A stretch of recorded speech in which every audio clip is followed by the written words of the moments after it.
ባለ ጊዜ ነኝ ተረኛ ነኝ ይላል። አሁን ተራው የኔ ነው። ከኔ ወደ ማንም የለም። ቀጥሎ ምንም ማንም የለም። መጨረሻ ላይ ነው የደረሰኝ ተራዬ። ከ155 ዓመት በኋላ የደረሰኝ።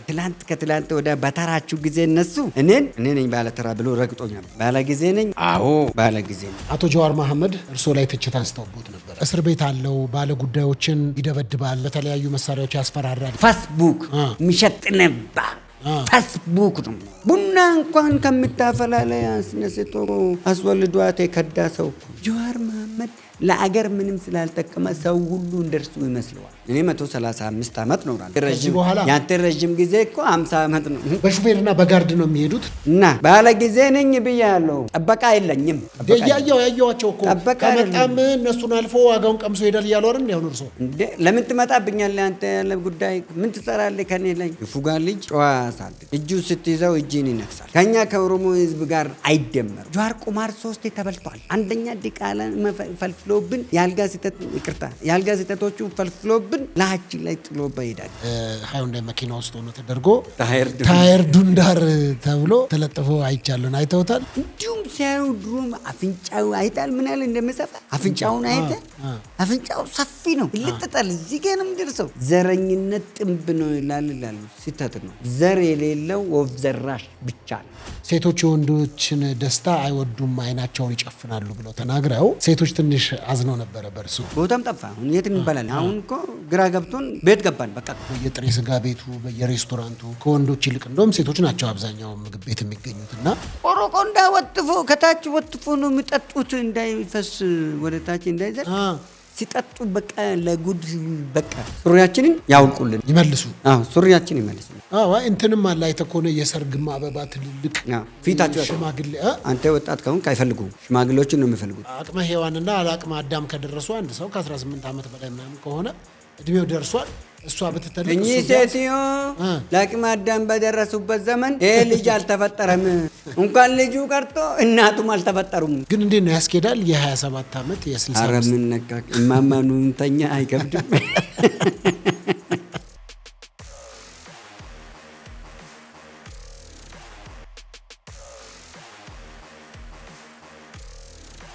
ተመልካቾች ተመልሼ መጥቻለሁ። እንግዲህ አቶ ሰኚ ጋር እያደረግን ያለው ቆይታ አሁንም እንደቀጠለ ነው። እንግዲህ በተለያዩ ጉዳዮችና ሀሳቦች ላይ እያነሳን ነው። እንግዲህ የሐሰተኞችና ብዙ ደግሞ ሹመት ዛሬ መጥቷል። ሁሉን በበጎ መቀበል ነው፣ ምንም ማድረግ አይቻልም። ቅድም አንድ ሀሳብ አንስተው ነበረ። አዳም ኦሮሞ ነው አሉ፣ ሔዋን ደግሞ አማራ ነች አሉና አላብራሩትም። አድበስብሰው ነው ያለፉት። ምን ማለት ነው? እሱን ጠይቃቸው።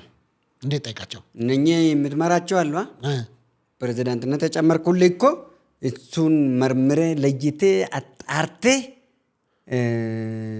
መፍታት ካልቻሉ ደካምነታቸውን አረጋግጠን እኔ መጥቼ አብራራላለሁ። ከየትኛው መጽሐፍ ቅዱስ ነው? ከየትኛው መረጃ አምጥተው ነው ታዲያ? እኔ መጽሐፍ ቅዱስን አልነካውም። ከማይነካካ ጋር አዳምና ሔዋን ታዲያ መጽሐፍ ቅዱሳዊ ናቸው። መጽሐፍ ቅዱሳዊ አዳምና ሔዋን ከየት አመጡ? ከመጽሐፍ ቅዱስ ነው ስማቸውን ያገኙት አይደለም።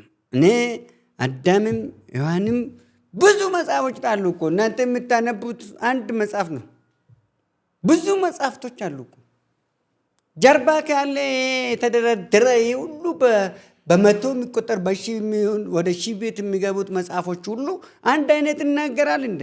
ስለ አንዱ አይነት ልንገርህ፣ ስለ አንዱ ነገር 1100 ላይ ታገኛለህ። ብዙ ነገሮች ላይ ታገኛለህ። የተለያየ በተለያየ ዶክተሪኑ ታገኛለህ። በተለያየ ታሪክ መጽሐፍ ላይ አሁን ለምሳሌ ኖህ አለ አይደል? የኖህ መርከብ አለ የለም? አለ። ኖህ አሁን ለምንድን ነው ከሰዎችም ሁለት ጥንድ ከእንስሳቶችም ከእርግቡም ከምኑም የወሰደው? ቁራ ስንት ዓመት ነው የምኖረው? አላቅም ስንት ዓመት እንደው ለምንድን ማታቅ? አላቅም። ኢትዮጵያዊ አይደለም እንዴ? እና እኔ ስለ ቁራ አይደለም እንዴ? ታዲያ እኔ ስለ ቁራ ምንም ቁራ አይደለም እንዴ? ይሄ እኮ ነው ችግራችሁ። ቁራ ስንት ዓመት ነው የምኖረው? እኔ ለምን ሳይነው እኔ ሌላ ስንት የሚያሳስበኝ ጉዳይ አለ። ስለ ቁራ ደግሞ ይኑር አይኑር እኔ ምን መልከተኛል? ቁራ ስለተረገመ ነው 360 ዓመት እዚህ ምድር ላይ የሚኖረው። አንድ ቁራ 360 ዓመት ይኖራል። አንድ ቁራ ይሄ ቁራ ማለት ገብቷል።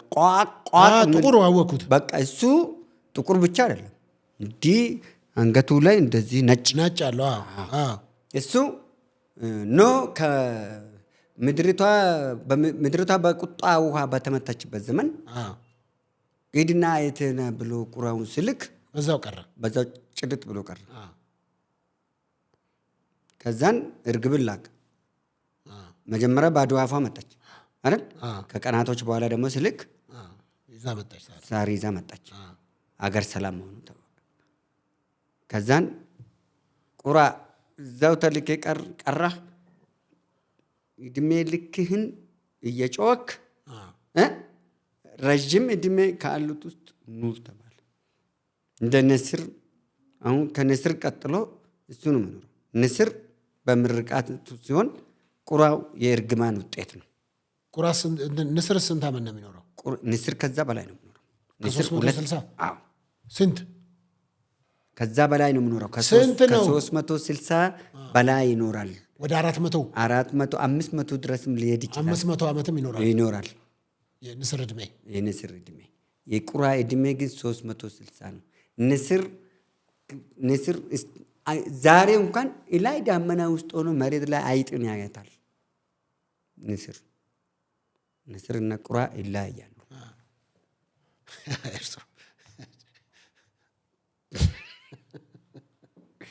ይለያያሉ ወይ መድኃኒዓለም። እሺ ይሁንና ኖ ኦሮሞ ነው። ኖም ኦሮሞ ነው። ኩሽ ነው። እንዴት ኦሮሞ ነው? ኦሮሞ ነው ምን ማለት ሰው ነው እንጂ ሰው ነው ግን ኦሮሞ ነው። ብሔሩ ማንነቱ ኦሮሞ ነው። አይ እንዴት ነው ኖህ ኦሮሞ የሚሆነው? በምን መረጃ አምጥተው ነው ኖህ ኦሮሞ ነው የሚሉት? ስሙ ትርጉሙን ንገረኝ። እሺ የኖህ ትርጉም ምንድን ነው? ትርጉም ምንድን ነው ብዬ ጠየቅኩህ። መልሰህ ትጠይቀኝ። አይ እርሶ ነገሩኛ። ኦሮሞኛ ከሆነ ኦሮሞ ነው አልኩህ። ትርጉሙን ንገረኝ አልኩህ። አላቅም ትርጉሙን። እኔ ኖህም በእግዚአብሔር ፊት ሞገስን አገኘ ተብሎ ዘፍጥረት 6 ላይ የሚናገረውን ነው የማውቀው እኮ።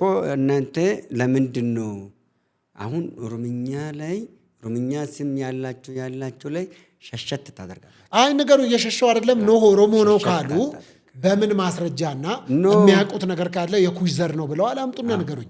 አዳም ማለት ትርጉሙ በምንድን ነው? አዳም ነው። ምንኛ ነው? በምንኛ ነው? አላቅም እኔ በምንኛ እንደሆነ። እሱም ሁለቱንም ኖም ኦሮሞ ነው። የት ነው ቦታው? ያ ቦታ መርከቡ የተሰራው የት ነው? እንዴት የተሰራ መርከቡ? ኖ መርከብ የት ቦታ ነው የተሰራ? ከየትኛው እንጨት ነው የተሰራ? የት አካባቢ ነው የተሰራው? ኢትዮጵያ ውስጥ ነው። የት ነው የተሰራ? አይ እርሶ ነገር እንጂ ኢትዮጵያ ውስጥ ነው። የእርሶ አመክንዮ ነው፣ የኔ አይደለም። እንዴ እኔ መጽሐፍ ቅዱስን ነው መጽሐፍ ቅዱስ ላይ የት ነው የሚለው? እኔ መጽሐፍ ቅዱስን ነው የምከተለው። እርሶ መጽሐፍ ቅዱስን አይመለከተኝም አሉ እኮ። እኔ አይመለከተኝም። ካስነካሁት ወደ መጽሐፍ ቅዱስ ከሄድን እየሰፋን እንሄዳለን። አውደ ያውጥቼ በደንብ መጽሐፍ ቅዱስ ሀሳቡ ምን እንደሆነ ከመጣን ከአዳምም ጀምሮ አዳም ኦሮሞ ነው ለሚለው ያመጣሉ። ኦሮሞ አይደለም የሚለውን ያመጣለሁ። ኦሮሞ ነው የሚለውን ያመጣሉ ከመጽሐፍ ቅዱስ። ወደ መጽሐፍ ቅዱስ ከሄድን ቅድም ምን አሉኝ? እናንተ መጽሐፍ ቅዱስ ብቻ ስለምታነቡ ነው። ከመጽሐፍ ቅዱስ ውጭ እኮ መረጃዎች አሉ ስላሉ አለፍታለ። ታሪክ አለ እኮ ምን አለ? ማን የሚባል ታሪክ ጸሐፊ የጻፈው ነው ይሄ? ማን ነው የጻፈልዎት? እንደዛ በወቅቱ የጻፈው መገርሳ ነው ብዬ ቢል አምኔ አትወስድልኝም። በወቅቱ የጻፈው ጉዲሳ ነው ብዬ ቢል አምኔ አትወስድልኝም። የግድ ወልደ ጻድቅ ማለት አለብኝ።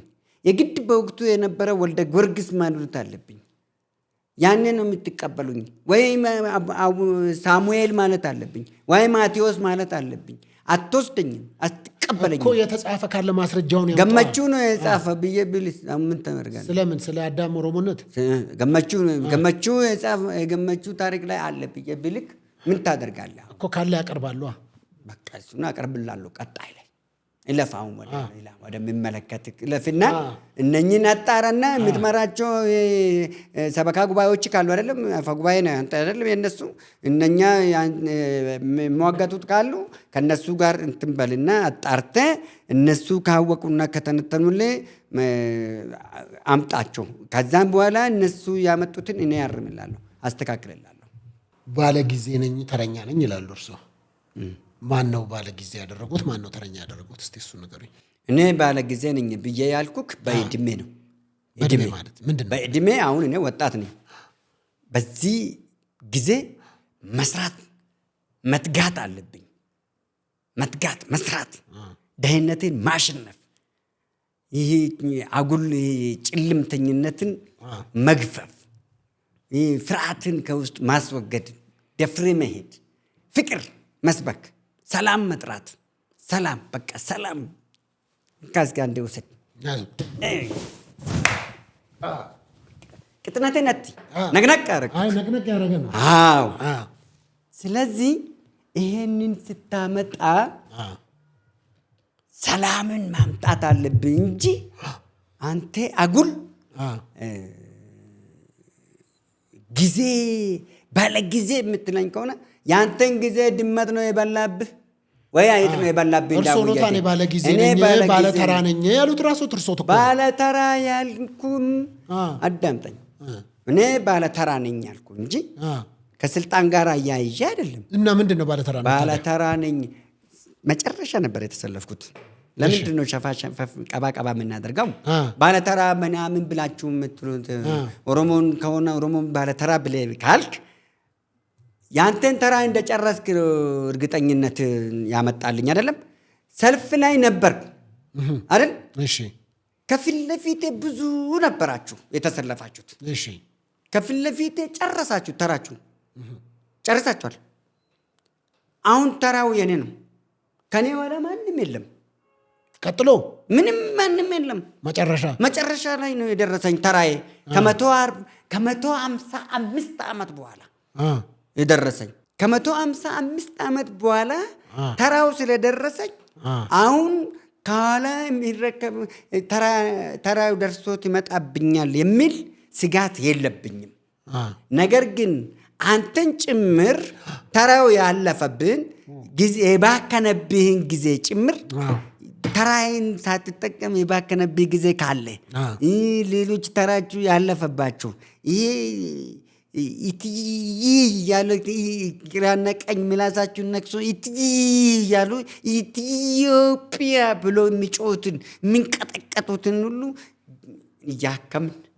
እያከምን ይህ አፈት ገፈቱን ከላያችሁ ላይ አራግፈን ኮተቱን አራግፈን ጨርቆሴን ጠቅልለን እየጣል ነፃ እያወጣን ተሸክመን አብረን ወደ አዲሱን ተራ እኩል አብረን እንድንኖር አዲስን ደግሞ ቀጣይ ትውልድ ከኋላችን ለሚመጣው ትውልድ አብሮ በጋራ እንዲያልፉ ለማሸጋገር አለብን።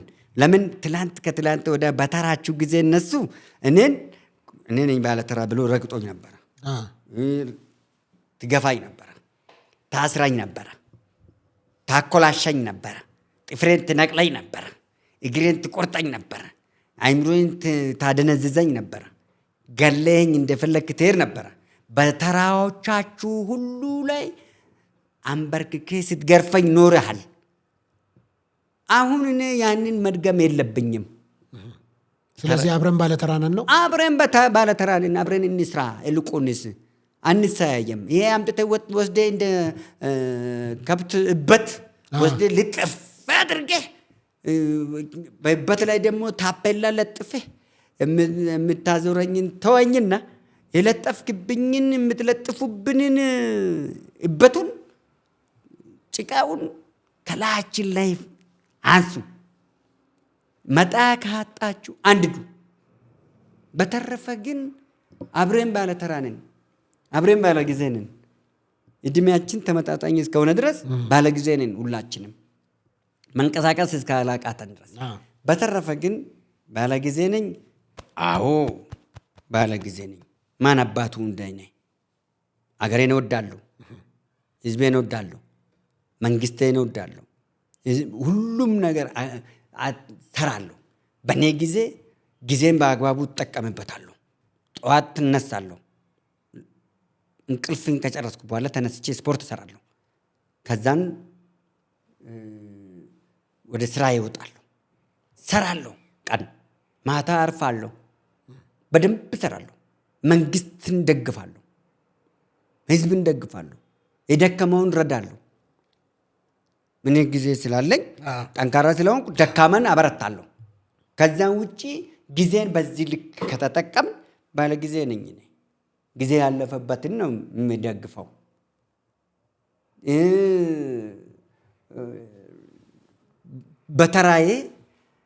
በሱ ተራ ጨቋኝ እንደነበረ እንዲማር ነገ ተመልሶ እንኳን አጋጣሚ አቃጣሪ እንኳን ሆኖ እድል ዘመናዘሩ ወዳለ ተመልሶ ቢያገኝ እንኳን ይህን ችግር ያለፈውን የእሱን አይነት አተገባበር ተግብሮ እንዳያልፍ አስተምሬው ማለፍ አለብኝ።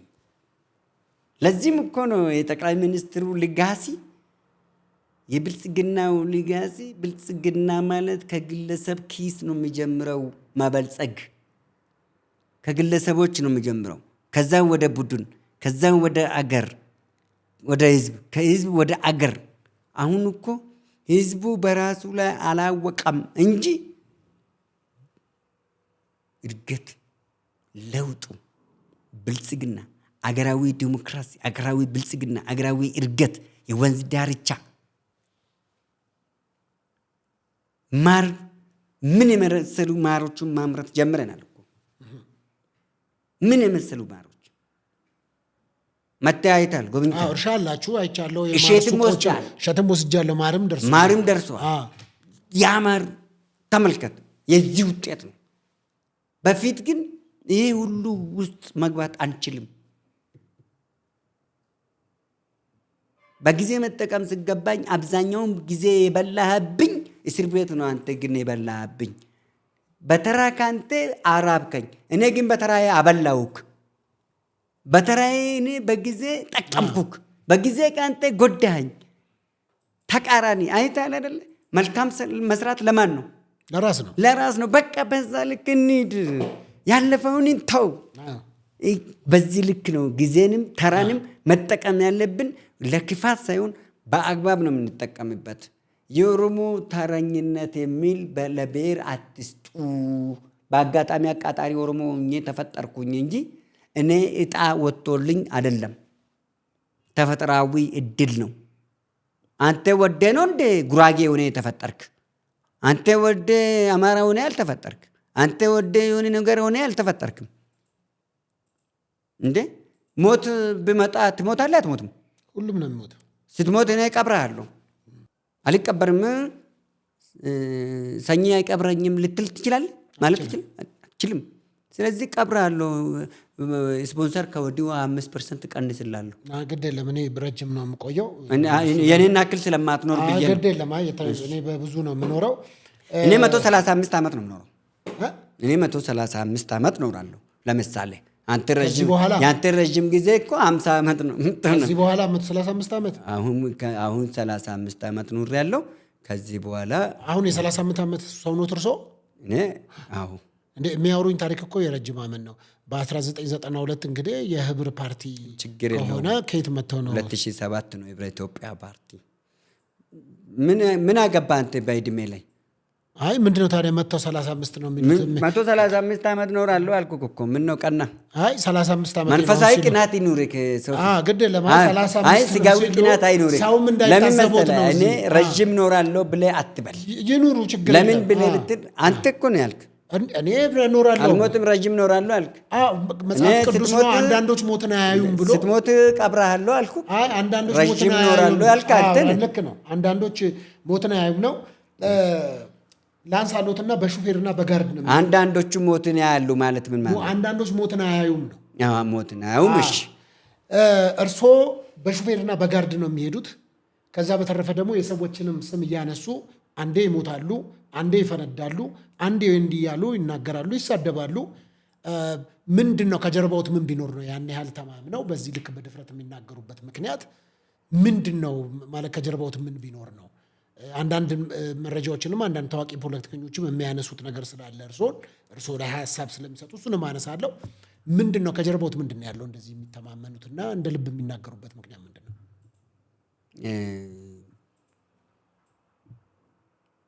ፈጣሪ ነዋ። ፈጣሪማ ለሁላችንም ፈጣሪ አይደል? እኔ የሚያምነው ግን ይለያል። ምንድን ነው የሚለየው የእርስዎ? እኔ የሚያምነው አንድ ነው እሱ ስሙ ግን 1101 ነው። የፈጣሪዎት ስም 1101 አንድ ግን 1100ም ዋጋ የላቸውም። በእኔ ስም 1100 ልታመልክ ትችላለህ፣ ግን የሚያድን አንድ ነው። 1100 ስሙም አቀያይራችሁ ብታመልኩም ብታምኑም እኔ ግን 1100 አንደኛን ነው የሚያምነው። ስለዚህ ጋርድ ምናምን ይሄ ሽፌር ምናምን የምትሉትን ቅናት ነው። ሽፌር አለኝ። አዎ እና ባለ ጊዜ ነኝ ብያለሁ። ለምን ትመልስኛለህ እኮ? ለምንድን ነው ታዲያ ባለ ጊዜ ነኝ ማለት ምን ያገናኛል? በሹፌር ሆኖ ከኋላ ተቀምጠው ነው ሲሄዱ ቅድም የሚያገኘሁት። በጣም ሰራለሁ። 2 ስልክ እኮ ነው ይዤ ያለሁት። ቅድም መግቢያ ላይ ምንድን ነው ያልክልኝ? ስራ ይበዛል። አጠገቤ ራሱ ሆኖ ስልክ በጣም እንትን። አሁን ይሄን ያህል ሲቀመጥ ስልኬ ዘግቼ ነው፣ ሁሉም ዘጋግቼ ነው ቁጭ አልኩልህ። ቢዚ ነኝ፣ የስራ ሰው ነኝ። ቢሮ ብቻ ቁጭ ብዬ አላስተናግድም፣ አልሰራም። በስልክም ሰራለሁ፣ በዘርፈ ብዙ ሰራለሁ። ራሴ መሪ ይዤ አልችልም። አንድ ሁለተኛ ጋርድ ብለህ የምትለው ጋርድ አይደለም፣ ረዳቴ ነው። እሱ ደግሞ ስንቱን ምንድን ነው ረዳት? ጠብደል ያለ ረዳት ነው እንዲ ያሉት። ጠብደል ያሉ በደንብ በስፖርትና በምናምን ወታደራዊ አቋም ያላቸው ናቸው ያየኋቸው ነኝ። እሱ አንተን የመሰሉ የአንተ አይነቶች ወይም ሌሎች አንተም የሚመስሉ ማለት በስጋ ነው፣ ሀሳብን አይደለም። ሌሎች አሉ ተኩላዎች የምናደፉት ሊበሉኝ የሚፈልጉት ሞልቷል። ብዙ ማስፈራራት ይመጣብኛል። አልፈራም፣ ቅንጣት ናህል። እነሱ ሲመጡ አልፎ ሲመጣ ድንበር አልፎ የሚመጣ ቀይ መስመር የሚያልፍብኝ ካለ ቀምሶ ይሄዳል ማለት ነው። ያን ጠምደል ጡንቻውን አይታል አይደለ? እሱ ጡንቻውን ሳይሆን በደረቱ ብቻ ይበቀዋል። ከኔ የበለጠ ከኔ የተሻለ ነው እኔ ራሴን ማስጠበቅ የምፈልገው እንጂ ከኔ ባነሰ ለምን ራሴን አስጠብቃለሁ? ይሄ ማለት መንፈሳዊን አይደለም፣ ስጋዊን እኮ። በሰላም ሀገር መንግስት ባለበት ሀገር ባለበት ምንድን ነው እርስዎ በጥበቃ የሚሄዱበት ምክንያት? ምን የተለየ ነገር አለ? ጠበቃ የለኝም። ያየኋቸው እኮ ከመጣም እነሱን አልፎ ዋጋውን ቀምሶ ሄዳል እያሉ አይደል? እንዲያሁን እርስዎ ለምን ትመጣብኛለህ? አንተ ያለ ጉዳይ ምን ትሰራለህ ከኔ ላይ? ምን ትፈልጋለህ ከኔ ላይ? አንተ መሳሪያ ይዘህ የምትመጣብኝ ምን ልታደርገኝ ነው የሚመስልህ ብዬ ልውሰድልህ? አንተ በእግር ቢሮ ከፍተህ ስትገባብኝ ምን ልትሆን ነው የምትመጣብኝ? አንተ መንገድ ላይ እንደፈለክ መሄድ ስትከለክለኝ ማን ስለሆንክ ነው? ለአንተ ማን ስልጣን ሰጣ? ፍቃድ ማን ሰጣ? ለእኔ ማን ነው የሚከለክለኝ? እኩል አይደለንም እንደ እኮ። ታዲያ እንደዚህ አይነት መንገድ ላይ የሚያስቸግሩት እርሰው አለ? እርሶን እንደዚህ አይነት መንገድ ላይ የሚተናኮል አለ? በጣም መተናኮል ብቻ አይደለም፣ ያም ይጮህብኛል። ያም እንደ ውሻ በየመንገድ ላይ ይጮህብኛሉ፣ ይመጡብኛሉ፣ ያስቸግሩኛሉ። ስለዚህ ይሄንን ብቻዬን እንትን አይደለም፣ መንግስት በኋላ ነው የሚደርስልኝ። ይሄ የሚጮህ ጩኸቱ ሲበዛ ውሻ በዛት ሲጮህ የወለደች ሴት ውሻ ከመጣችብህ አትምርህም፣ ትነክሳለች። ስለዚህ እነኚህን ውሾቹን ይጮሁ፣ ውሾቹም ይጮሃሉ፣ ግመሉም ይሄዳል፣ ውሃውንም ይጠጣል፣ ቅጠሉንም ይበላል፣ ወደ ማደራውም ይመለሳል። አሁንም ይጮሃሉ ውሾቹ። ግመሉም ከማደራው አይቀርም፣ ያርፋል። ውሾቹም ደክሟቸው ይተኛሉ። ግመሉ ተመልሶ ደግሞ እነኛ ውሾቹን ዳቦ ገዝቶ ያሸታቸዋል በአፍንጫችሁ፣ ግን አፋችሁ ውስጥ አያስገባላችሁ። እኔ ማለት እንደዛ ግመል ነኝ። ስለዚህ ከዛ የስጋት አንጻር ነው ብለዋል። ሰሞኑን ሚዲያ ተከታትለው እንደሆነ አላቅም። በተለይም ከኦቦ ሽመልስ አብዲሳ ጋር የኦሮሚያ ክልል ፕሬዚዳንት የሆኑት በጣም ተወዳጅ ፕሬዚዳንት ናቸው። በዚህ አጋጣሚ ከእሳቸው ጋር በተያያዘ ብዙ ሰዎች መረጃ ሲያጋሩ ነበረ። በተለይም ደግሞ የእጅ ሰዓታቸው ታይቶ ሮሌክስ የሚባል ነው ምናምን ወደ $17,000 አካባቢ የሚጠጋ ተብሎ እየተገመተ በጣም እየተወራ ነበረ። እንዴት ሊያደርጉ ቻሉ? ከምን የመጣ ነው? እንዴት ነው የሚል በጣም ዜና ሆኖ ነበር። ተመልክተውታል? ጨረፍታውን አይቻለሁ። ያው የተለመዱ ስለሆኑ እንደዚህ አይነት ሰዎች የሚያወሩት ሰዎች የተለመዱ ናቸው። እንኳን የመሪዎቻችን ቀርቶ የመሪዎቻችንን ቀርቶ እኮ የታች ነጋዴዎቻችን የጉልት ነጋዴዎቻችንን ፎቶ ይለጥፉና ይነግዱብናሉ። አሁን መንደሬ አገር አልባ ኦሮምኛ ተናጋሪ ነው መጀመሪያ የለጠፈው። ጀዋር ነው የለጠፈው መጀመሪያ እሱን ፎቶ። ቀጥሎ ሌሎቹ ተቀባበሉ። ባለቤት አልባ አገር አልባ ብሔር አልባ ቡድንተኛ አገር የሌለው ኦሮምኛ ተናጋሪ ሸኔም የፋኖም መሀል ሰፋሪ አፈጉባኤ ነው ጀዋር። ከዛ የተነሳ የእሱን ፎቶ ሰዓቱን ለጠፈ። የሀገሪቷን የአንድ ዓመት ግማሽ በጀት የአንድ ክልል በጀት የዓመት በጀት የሚሆነውን የአማራ ክልል አንድ በጀት የሚሆነውን ዘይት ፋብሪካ ተክላለሁ ብሎ 6ኛ ክፍል ተማሪ ባለሀብቶች ታስታምሳለህ? 6ኛ ክፍል ባለሀብት የ62 ሚሊዮን ሰዓት እያሰረ የ65 ሚሊዮን ህዝብ መሪ ፕሬዝዳንታችን ሰዓት አሰረ ብሎ መለጠፉ ለምን እንደሚያቃጥለን ሰዓት አይደለም። ገና ሙሉ ጃኬትም ሱፍም ከረባታውም ሁሉም ነገሩ ጫማውም ሁሉም ነገር ከመለየው ጀምሮ ወርቅ ብናለብስ አይቆረቁረንም፣ ይገባዋል። እሱ ባይኖረን ጉዳችን ፈላ። ሽመልስ አብዲሳ ክብር ፕሬዝዳንታችን ኦቦ ሽመልስ አብዲሳ ባይኖሩ ኖሮ ጉዳችን ፈላ። መፈናፈኛ ማሰጡንም ነው የምላቸው እነሱን ሰዎች። ምክንያቱም ብለህ ብትለኝ የቅናትና ጥላቻ ጥግ ይህን ያክል ነው የሚያስወራ። ከዚህ በፊት ታስታውስ እንደሆነ ክብርት ከንቲባችን እናት የሆነች የአዲስ አበባ ከተማ የህዝብ እና ወጣት የሴቶች እናት የሆነች መሪያችን በነገራችን ላይ ታውቃለህ አይደል? ከ33 የአዲስ አበባ ከተመሰረተችበት 33 ከንቲባ ነው የመራት። ከ33ቱ ከንቲባዎች 33ኛ እሳቸው ናቸው። ሴትም እሳቸው ብቻ ናቸው። የመጀመሪያ ሴትም እሳቸው ብቻ ናቸው። እናት የሆኑት እናት የሆነች እኔ እንዲህ አግኝቻቸው በአካል አግኝቻቸው አላቅም። አብሬያቸው ቁጭ ብዬ አውርቼ አላቅም። በስራ ላይ ግን እንገናኛለን በተደጋጋሚ ብዙ ጊዜ በስራ ላይ እንደዚህ ስራ ላይ ገበያ ላይ ሲነግድ ሽንኩርቱም ጤፍ ተወደደ ሲባል የጤፍ አብዮት ዘራፍ ብዬ ተነስቼ ጤፍን ገበያ ሲያረጋጋ እንቁላል ፖለቲካ ሲያደርጉ ነው እንቁላል እንደጋፋለ ብዬ ስናረጋጋ ግን አስፈራርተን አይደለም አቅርበን አብልተን አጥግበንክ ነው የምናረጋጋክ እንጂ ዋ ብለንክ አይደለም። ክንደና ሳይቼክ ሳይሆን እጄ ዘርግቼ የሽንኩርትን ፖለቲካ ሲያደርጉ ነው ሽንኩርት ሞልተዋል አይሆንም። ስንዴ ፖለቲካ ላይ ያደርጉ ስሉ ነው ይሄው ኤክስፖርት ማድረግ ጀምረናል። ስንዴን አይቻልም ሁሉም ነገሮችም። ስለዚህ ክብርት ከንቲባችን ጎን ሆነን ከጠነከር ገበያ ውስጥ ያሉትን የግብርና ምርት ላይ ጨፌ ወጣቶች የተቋቋመበት አንደኛና ዋነኛው ዓላማ የአዲስ አበባና የአገሪቷ ውስጥ ያለው የከተማዎችን የኑሮ ውድነትን በግብርና ምርት ውጤት ማዕከል አድርገን ኑሮ ውድነትን ማረጋጋት፣ ልማታዊ ወጣት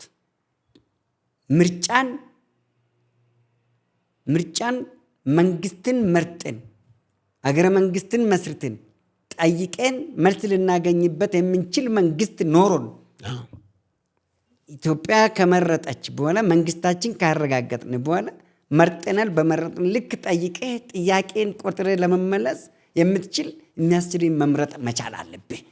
ያን አድርገን የምንመርጥ ግዴታችንን ለይተን የምናቅ መብታችንን ቆጥረን የምንጠይቅ መልሳችን ደግሞ በአግባቡ ደረጃ በደረጃ የምንቀበል ህዝብ ነን፣ ወጣት ነን። ስለዚህ እሳቸውም ጭምር ቀን ተሌሊት ተመልከት ለሊት 6 ሰዓት አንተ ስተኛ እሳቸው ኮሪደር ላይ እያሰሩ ነው የሚገኙት። እኔና አንተ ቤት ላይ ቁጭ ብለን ቲክታክ ላይ ስንቀመጥ እነሱ እዚህ አልምቶ ነው የሚጠብቁን። ማታ አይተህ የገባው ጠዋት ስትመጣ አታገኘው። ጨርሶ ነው የሚያድሩት። ቀን ቢሮ ነው የሚሰሩት። ቀን ህዝብ ላይ ዞሮ ነው የሚሰሩት። ጃኬታችሁ ላይ ዋጋ ስተምኑ አላየም? ከዚህ በፊት አይቻለሁ። ለብርድ የገዙትን ጃኬት ይሄ ጃኬት ይሄን አክል ሚሊዮን ነው አሉ። የጠቅላይ ሚኒስትሩን ጫማና ቱታ ከዚህ በፊት ገመቱ። ተመልከት፣ 130 ሚሊዮን ህዝብን የሚመራ መሪን በቡትቱ መገመታችሁ። 6 ሚሊዮን ህዝብና ከዛ በላይ የሚመሩትን ክብርት መሪን የመዲናው ከተማ መሪን በልብስ ሲገምቱ እነኚህ ሰዎች እኮ እድል አጡ እንጂ ሁላችንም አሰልፎ ፓንታችንን መቁጠራችሁ የሚቀር አይመስልም። ፓንትና ካልሲ ነው የቀራቸው። ጃኬት ከገመቱ፣ ጫማን ከገመቱ፣ ሰዓት ከገመቱ የሚቀራቸው ፓንት ነው። ቀጥሎ ካልሲ ነው። እሱን ደግሞ የኔን ይገምቱ ሰጣቸዋለሁ። ጥሩ ሰምተዋል በደንብ በሚገባ። አቶ ጀዋር መሐመድ እርስዎ ላይ ትችት አንስተውቦት ነበረ። እርስዎ ላይ የተጻፈውም ጽሁፍ ምንድን ነው? እስር ቤት አለው፣ ባለ ጉዳዮችን ይደበድባል፣ በተለያዩ መሳሪያዎች ያስፈራራል የሚል የግል እስር ቤት ሁሉ እንዳለው እርስዎን ተደርጎ የተፈረጁበትና የተከሰሱበት ሁኔታ አለና ያንን ሊያብራሩ ፈቃደኛ ኖት? የተከሰሱት የሚለውን አንሳ። ያው ክስ ነው የቀረበቦት። ማን ነው የከሰሰኝ? በሚዲያ በሶሻል ሚዲያ ክስ አቶ ነው ጀዋር እንዴ? ናቸው የከሰሱት። ክስ ነው እንደዚህ? ያው ክስ ነው ማለት ምን ማለት ነው? በሶሻል ሚዲያ ላይ ያው ክስ እኮ ነው ያነሱት። ክስ አይደለም፣ ፌስቡክ ላይ ነው እኮ ፌስቡክ ላይ። ፌስቡክ ማለት ምንድነው ታውቃለህ? እኔ ጋር ትርጉም አለው። እሺ ፌስቡክ ሁለት አይነት ትርጉም አለው። እሺ በአግባቡ ከተጠቀምክበት ፌስቡክ ነው። ፌስቡክ ማለት ፌስቡክ ይሄ መጽሐፍ ማለት ነው፣ በአግባቡ ከተጠቀምክበት። በአግባቡ ካልተጠቀምክበት ግን ፌስቡክ ነው። ፌስቡክ ምሸት ጥነባ ፌስቡክ ነው የሚሆነው። አሁን እሱ ምንም በማናቅበት ዘመን ፌስቡክም ምንም በሀገራችን ላይ ባልነበረ ጊዜ በደንብ ባልሰለጠንበት ዘመን የእሱን ፌስቡክ በመከተል ስንቶቹ እንደ ባህር ዛፍ ቅጠል ረግፈዋል። ተባልተናል፣ ተጨራርሰናል። በዛ ውጣ አቃጥል፣ በዚህ ውጣ ፍረስ፣ በዛ ውስጥ እንደዚህ አድርግ፣ ግደል፣ ቁረጥ፣ ቀጥል፣ አድቅ የሚል ነበረ። በሱ ብቻ ነበረ ፌስቡክ ይታመር ነበረ። የጎበዝ አለቃ ስለነበረ፣ አንጃ በራንጃ ስለነበረ። አሁን ፌስቡክ ነው። የጀዋር ፌስቡክ አልልም እኔ። የጀዋር የሰው ስጋ መስቀያ፣ የሰው ስጋ ፎቶ መስቀያ ፌስቡክ ብዬ ነው የምናገረው የምጠራው። እንኳን እኔን መሪዎችንም እንኳን እኔ ህብረት ስራ ማህበር የሚያክል ትልቅ ነገር የሚመራ ቀርቶ ጉሊት ላይ የሚሸጥ ጀዋር እኮ ቡና የምታፈላ ሴትን እኮ ቡና እንኳን ከምታፈላ ላይ አስነስቶ እኮ አስወልዷት የከዳ ሰው እኮ ነው። 28 ሴት እንደወለደለት ታውቃለህ? በዚች በ4 ዓመት ኢትዮጵያ በቆየ 4 ዓመት ውስጥ እኮ 28 ሴቶችን ጉድ ሰርተዋል እኮ።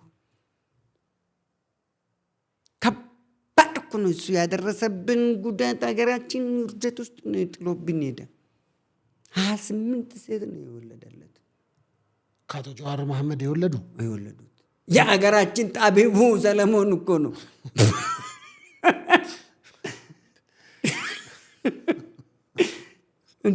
የሀገራችን ጣቢቡ ሰለሞን እንደ ጀዋር መሐመድ በነበረ ጊዜ ሀገር ውስጥ በነበረ ጊዜ በ40 አጃቢ ነው የሚሄደው።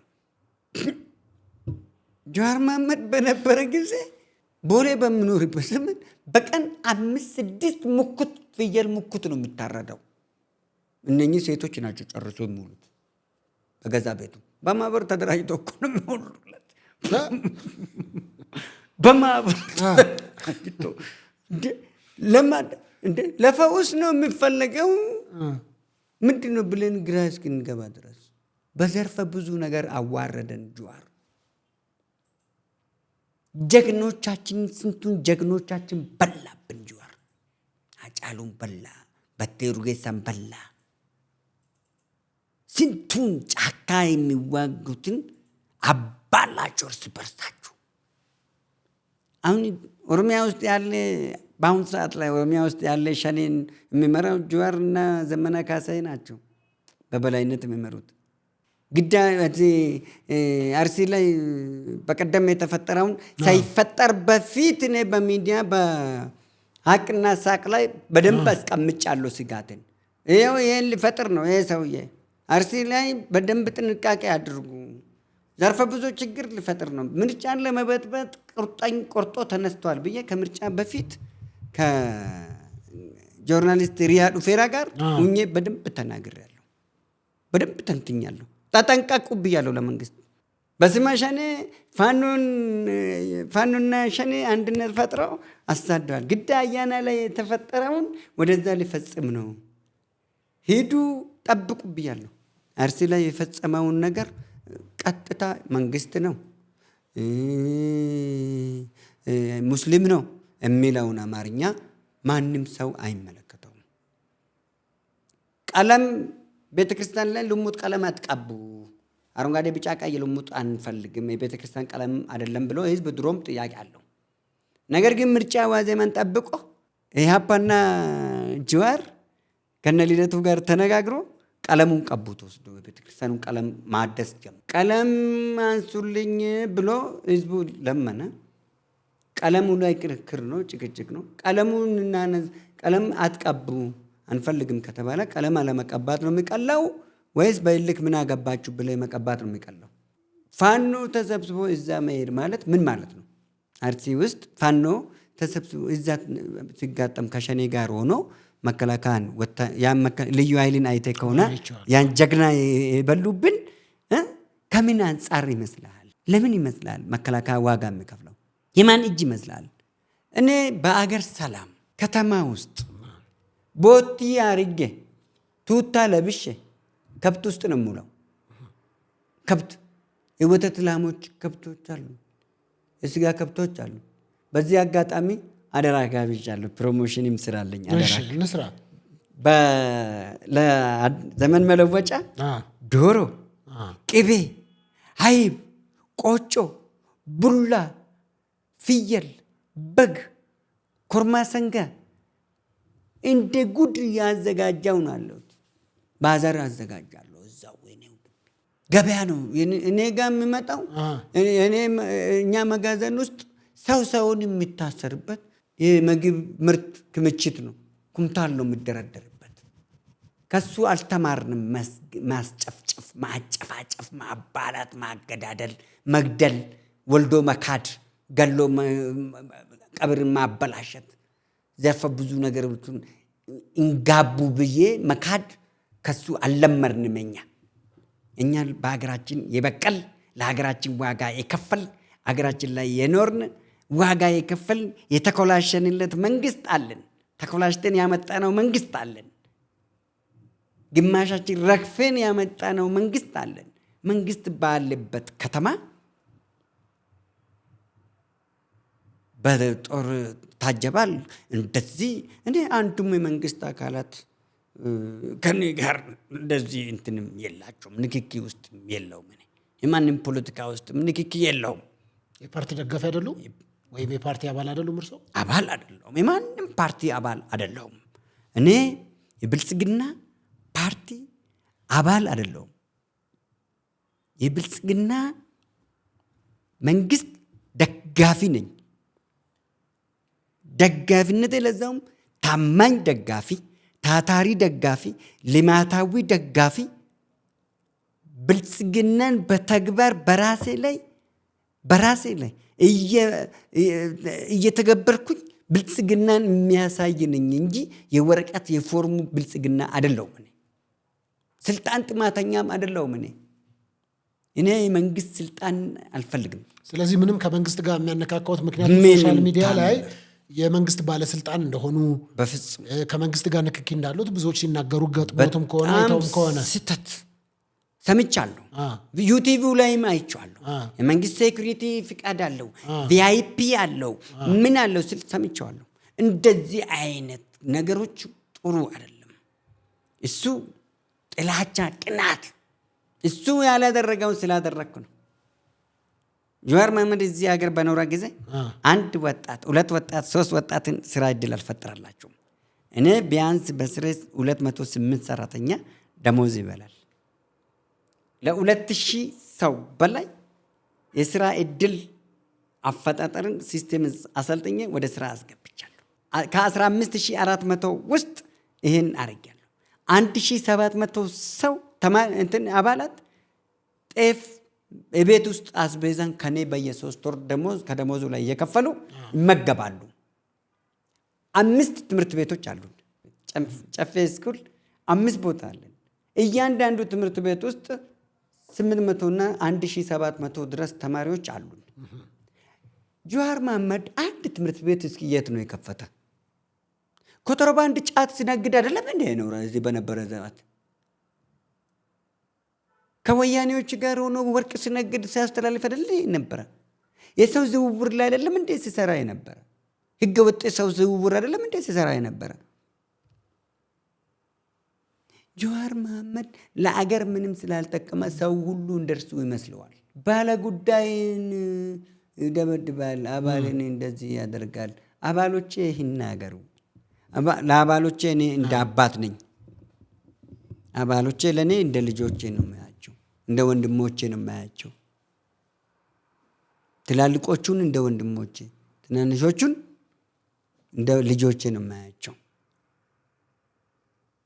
እኔ የሁሉም ሰላማዊ ሰው ነኝ። እኔ ሁሉንም እወዳቸዋለሁ።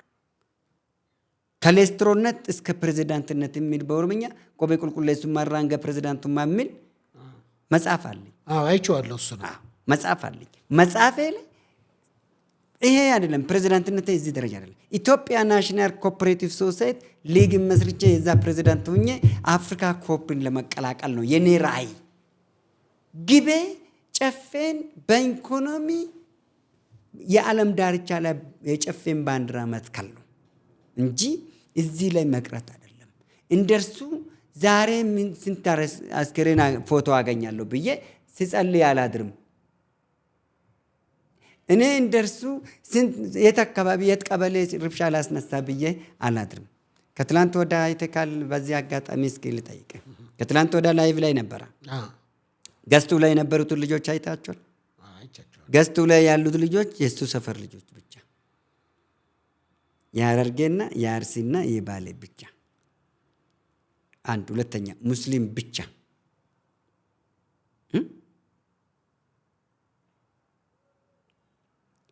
የሚወያዩት ግን ስለ ኦሮሚያ በሙሉ ስለ ኢትዮጵያ በሙሉ ነው የሚወያዩት። 80,000 ሰው ቁጭ ብሎ በሚያዳምጥበት ጀዋር መሐመድና የኦሮሞ አክቲቪስቶች ከባባድ የሶሻል ሚዲያ አክቲቪስቶች ተነጋግረው ተወያይተዋል። ስለ ኦሮሚያ መፍትሄ ለማምጣት ኢትዮጵያ ምን መሆን እንዳለበት ተወያይተዋል። ተወያይተናል ብሎ እምባ ከራዩዋል። የሚያቀኝ ከከኝ አለች እከክ ማይቅ ራሱን በራሱ ይፈታትጋል። ጎጠኛ መንደርተኞች፣ ጽንፍ አሸባሪዎች፣ አጭረባሾች። ሲጀመር ኢትዮጵያዊ አይደለም እሱ የመናዊ ነው። አባቱ የመናዊ እናቱ ማራቢቴ የተወለዱ አማራ ናቸው፣ ሞኖክሴ ናቸው። ለዚህ አይደል እንደ እዛ ፋኖ መሀል ላይ ተከቶ ከነ ልደቱ አያሌው ጋር ከአብይ ልደቱ አያሌው ወንድሜ ነው ብሎ እንትን የሚለው የሚሽረደድለት ምን ያገናኛል? ጀዋር ሲጀመር እንደ ጀዋር እኮ መልካም ዝናው እኮ ታግሏል አታግሎናል ብለን የምንለው ልንገርህ 4 ዓመቷ እኮ ነች። ከ2007 እስከ 2010 ድረስ የነበረችው ነች። ከዛ ውጪ ጀዋር ከዛ በፊት 1998 99 ላይ ታስታውስ እንደሆነ ክርስቲያን የሚባል ኦሮሚያ ውስጥ ምን ይሰራል? በተለይ አርሲ ላይ፣ ባሌ ላይ፣ ሀረርጌ ላይ በመንጫ አንገቱን ብላችሁ አውጥቱት ብሎ ሲል ከጅማ ውስጥ ብሎ ሲል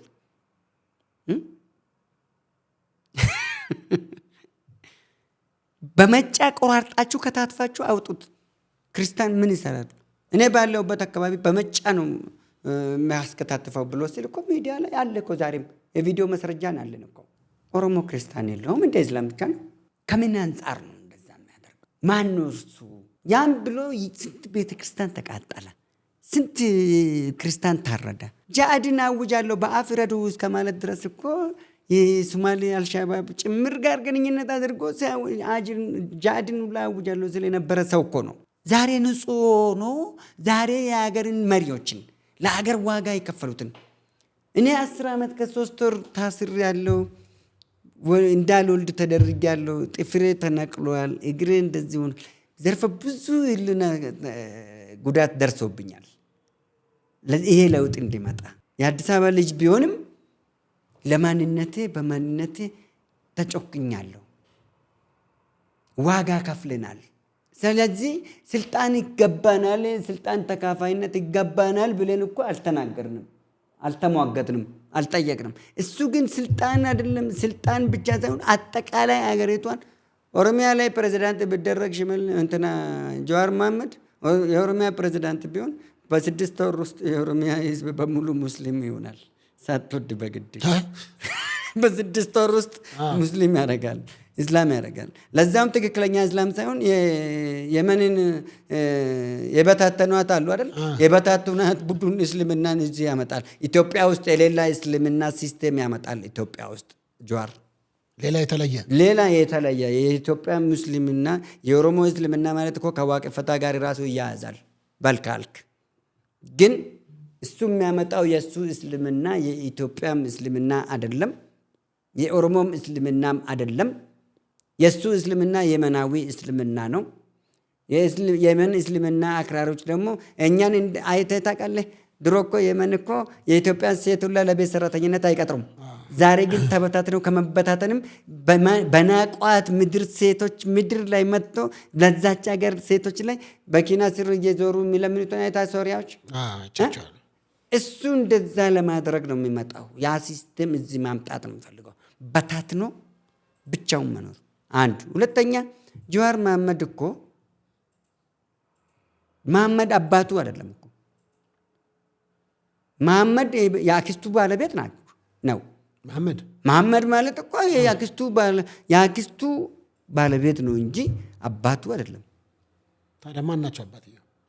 አባቱ የሆኑ ታውቃለሁ። እንኳን እኔ እሱ ማቅም ባህያ ነጋዴ ነበረ፣ የመናዊ ነው። የእሱን አባት ማን ሊነግረን ይችላል? አንዳርጋቸው ጽጌ ሊነግረን ይችላል። አንዳርጋቸው ጽጌ ራሱም የመናዊ ስለሆነ በአንድ በኩል በቤተሰቦቹ የአዳሪ ልጅ ስለሆነ አንዳርጋቸው ጽጌና እሱ አንድ ናቸው፣ ወንድማሞች ናቸው።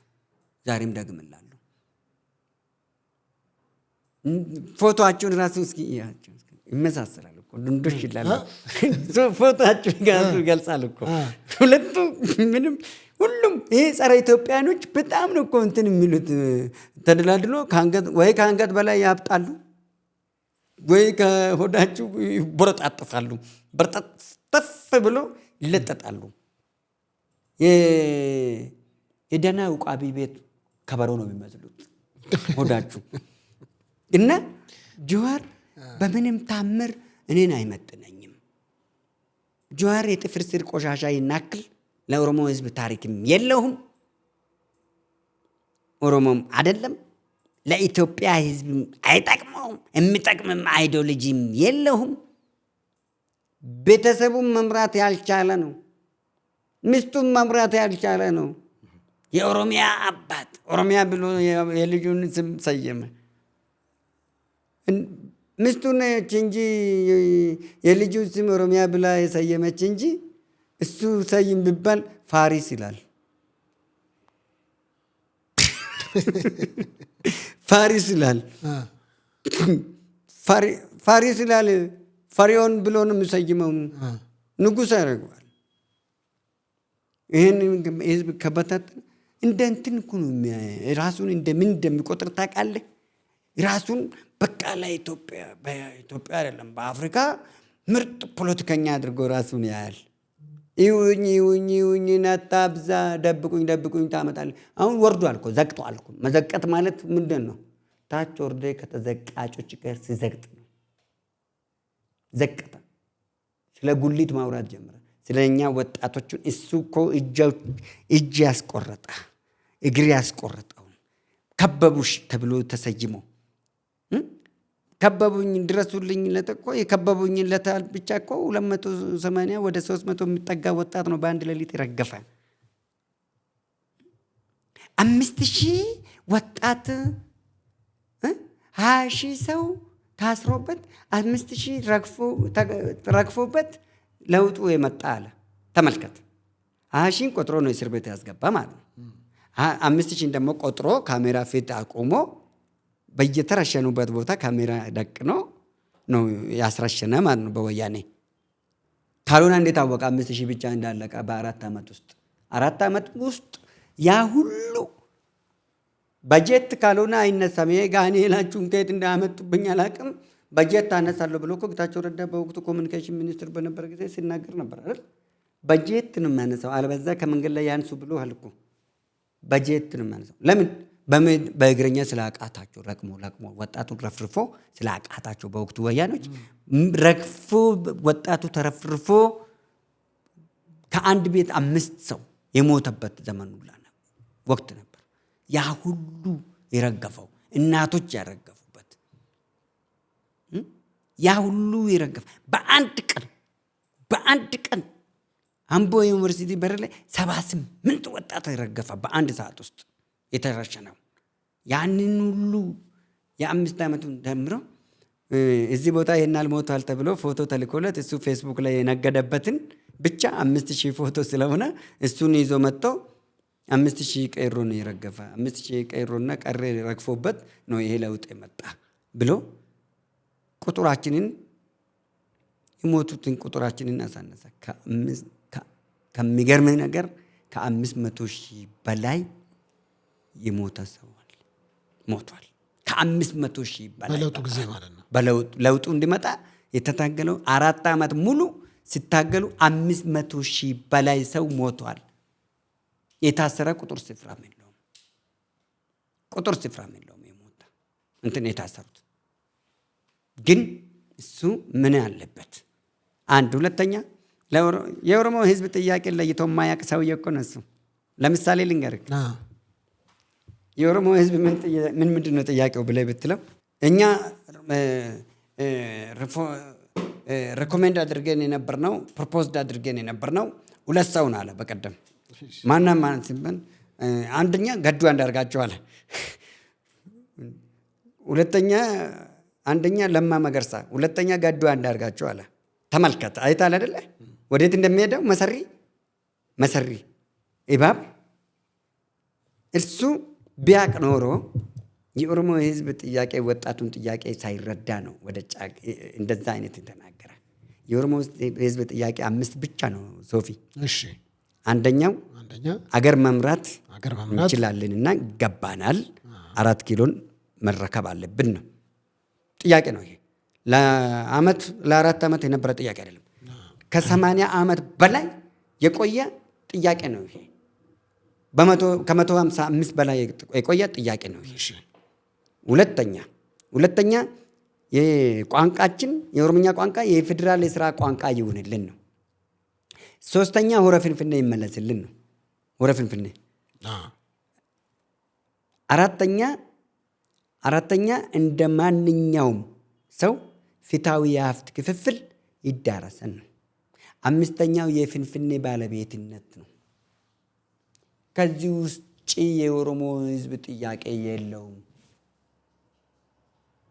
ይሄ 5ቱ ነው የኦሮሞ ህዝብ ጥያቄ። ከዚህ ውስጥ ጠቅላይ ሚኒስትርነት ይገባናል ብለን ስንለው ወይ ለማ ወይ ገዱ አንዳርጋቸው። አማራጩን ለምን አመጣ ገዱ አንዳርጋቸው? ገዱ አንዳርጋቸው የውጭ ጉዳይ ሚኒስትሩን ሲባል እኮ ዌልካም ቱ ኢትዮጵያ ብሎ ለማለት እኮ ፈልገው አይደል? እንግሊዝኛ ባለመቻሉ አይደል በ6 ወር ውስጥ የወረደ። 6 ወር ሳይቀመጥ ገዱ አንዳርጋቸው ከውጭ ጉዳይ ሚኒስትር ላይ እኮ የተነሳው እንግሊዝኛ አልቻለም ተብሎ እኮ ነው። ቋንቋ የለውም ተብሎ እኮ ነው። ከዛ በኋላ ነው ትምህርት ተብሎ እኮ እንግሊዝኛ እንዲማር ጠቅላያችን ሲያደርግ እሱ ጭራሽ ፋኖ መጫወት ሲጀምር የወጣ እና አህያውን ፈርቶ ዳውላውን እንደተባለ እስኪ ራሱ ውሻና ፍየል ፍየል እኮ አንዳንድ ጊዜ የምትገርመኝ ነች እኮ ትገርማለች። በጣም የምትገርም እኮ ነች ፍየል አንዳንድ ጊዜ። አይ ውሸት ያለች አይ ውሻ የራሷን አታውቅም ለእኔ ጭራሽ ወደ ታች አድርገ ያለችኝ ትላለች። ውሻ የራሷን አታውቅም ለፍየል ጭራሽ ወደ ታች አድርጌ ሸፍኝ ትላለች። እንዴ የሁለቱም ጭራ ወደ ላይ ነው የሚቆመው። ግን ከውሻና ከፍየል የትኛውን አንተ ቦታ የምትሰጠው? ከውሻና ከፍየል ከየትኛው ነው ቦታ የምትሰጠው? ለፍየል ነው። የምትበላውን ፍየል ነው። ምን የምትለው የምትፈልገው ፍየል ነው። ውሻ ነው ረጭ ውሻ ነው። ውጭ ነው የምታደረው። ሲጀመርም ከጅብ ጋርም ከምን ጋርም እየተታገለች እሱ እንደ ውሻ እዛ ሆኖ ውው እያለ መሪያችንም ላይ ህዝባችንም ላይ አገራችንም ላይ ሁሉም ነገሮቹን እያሳጣ እንደ ውሻ የጨዋ የራሱ አሮበት የኔን የሚያማስለው ገገማ ፍልጥነት ካልሆነ በስተቀር እና አይቻልም። እንደዛ አይነት ወሬ ማቆም አለበት። ትክክል አይደለም፣ አግባብ አይደለም። የሚነካውና የማይነካው መለየት አለበት። እናጥረገርገዋለን እኮ እንደፈለገ አበጥሬ ነው መንገር እንችለዋለን። ባይዘዌ አይቀርበንም እንጂ ፈሪ ነው እንጂ ይባስ ብሎ እኮ ቲክቶክን እሱ ነው አቃጥሏብኝ ብሎ እኮ ለከሰሰኝ ተቸኝ እኮ። ሁለት ቲክቶክ ተከራይተህ ትመጣለህ አንተ። የት ይደርሳል የተባለውን ባርዛፍ ቀበሌ ቆረጠዋል። ምን አይነት የተረገመ ሰው ነው ይሄ?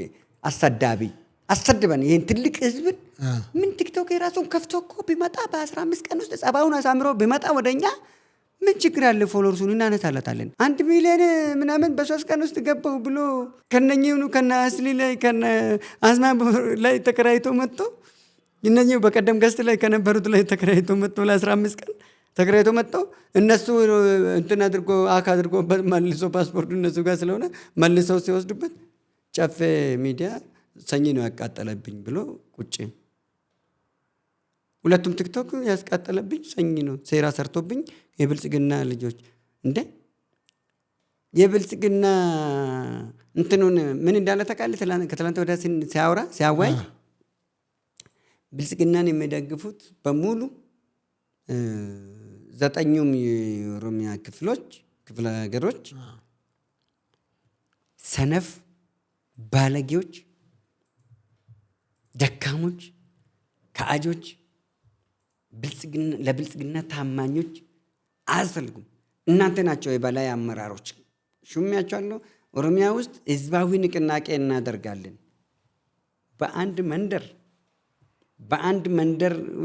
መንደር በወጣት ስብስብ እንትን ይላል። ምን ይላሉ መሰለህ?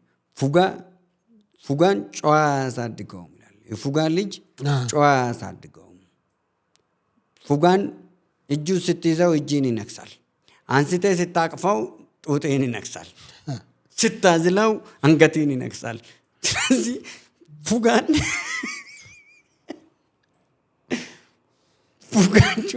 ማሳደግ አይቻልም። ፉጋ ነው የሚያሳድገው። ስለዚህ እነኚህ ፉጎች ናቸው ብያቸዋለሁ። የፉጋ ስብስብ ናቸው እነኚህ። ከኛ ከኦሮሞ ህዝብ ጋር አይደመሩም።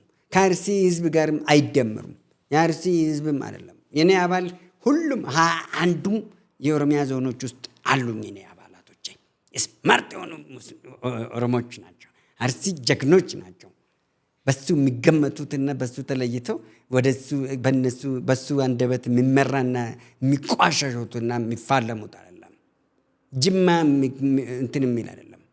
ሸዋ በዛው ልክ፣ ወሎም ጀግኖች ናቸው። ማናችንም ሊያከፋፍለን አይችልም። ተሳስቷል። ጀዋር ቁማር 3 ተበልቷል። አንደኛ ዲቃላ ፈልፍሎብን የአልጋ ስህተቶቹ ፈልፍሎብን ላያችን ላይ ጥሎበት ሄዳ ጊዜ የስንቱን ትዳር አፈራርሶ ነው ሄዳ። ከቡና እስር ቤት ሆኖ እኮ ያስወለዳቸው ሴቶች ቁጥር ስፍራ አላቸው። ጾመኛ ነኝ ብሎ የምግብ አድማ ብሎ እኮ ጩኮና እርጎ ነው ሲጠጣ የነበረ። እንጀራን ነው የጾመ እንጂ እኮ ጩኮን አልጾመም። ጩኮን እኮ አልጾመም። ጨጨብሳን አልጾመም እኮ፣ እርጎን አልጾመም እኮ፣ ምጭራን አልጾመም እኮ፣ እንጀራን ነው የጾመ። ባይሆን ነው እንደ ፌንት በልቷል ተብሎ እኮ ሆስፒታል ገባ ተብሎ እኮ ሆስፒታል ውስጥ የምታክመውን ዶክተሩን በዛው ያገባት እዛው ሆስፒታል ውስጥ ክብረ ስጋ ግንኙነት አድርጎ በዛው ይዟት የወጣ ወለደች። እሷ አገባት እንጂ ጠቅልሎ ስታክመው የነበረችውን ጠቅልሎ አገባት እንጂ ጭራሹ ነው። እሷ ነች አሁን አብሮ ሚስት ሆኖ ያለች። እንዴ የእሱ ታምር መሰለ እንዴ? እሱ እኮ የኦሮሞን ሕዝብ ታገልኩለት ነው የሚለው አይደል? የኦሮሞን ሕዝብ ታገለን እንጂ አላታገለንም። ጀዋር ስንቱን ጉድ ሰራ። የኦኤምኤንን ህንፃ ከእስር ቤት ወጥቶ አጫሉን በልቶ ታስሮ ከእስር ቤት ወጥቶ ለምን ከዛ በፊት ከበቡኝ ብሎ ከዛ በኋላ ህዝብን ላወያይ ብሎ ሚኒሶታ ሄዶ የኦኤምኤንን ህንፃ ሚኒሶታ ውስጥ የነበረው ምሁራኖች አዋጥተው የገዙትን ህንፃ ሽጦባቸው መጣ። ተመልሶ ሽጦ በላ። የኦኤምኤንን ህንፃ ሸጣ ሚኒሶታ ውስጥ፣ አሜሪካ ሚኒሶታ ላይ ማለት ነው። አሁን የሱ ጀዋር እኮ እዚህ 35 ህንፃዎች አሉት እኮ በስሙ ብቻ 10,000 ካሬ ሻሸመኔ ላይ አለው። ካርታ አለው። እኛን ለጥፍ እንደ በአጎቶቹ ስም የሚገነባውን ህንፃዎችን እኛን ለጥፍ እንደ ወንድሞቹ ስም ያለውን የጀነራል መግቢያን እዚሁ ሴምሲ ላይ የገዛውን ህንፃ እንለጥፍለት እንደ የባላዊ ጀነራል መግቢያውን ህንፃ የገዛውን የቦሌን ሽጦ ሴምሲ ላይ የገዛውን እንለጥፍለት። ንገሩኝ አይበል እነግረዋለን። እስኪ በቃው አቅ እስኪለው ድረስ ቋቅ እስኪለው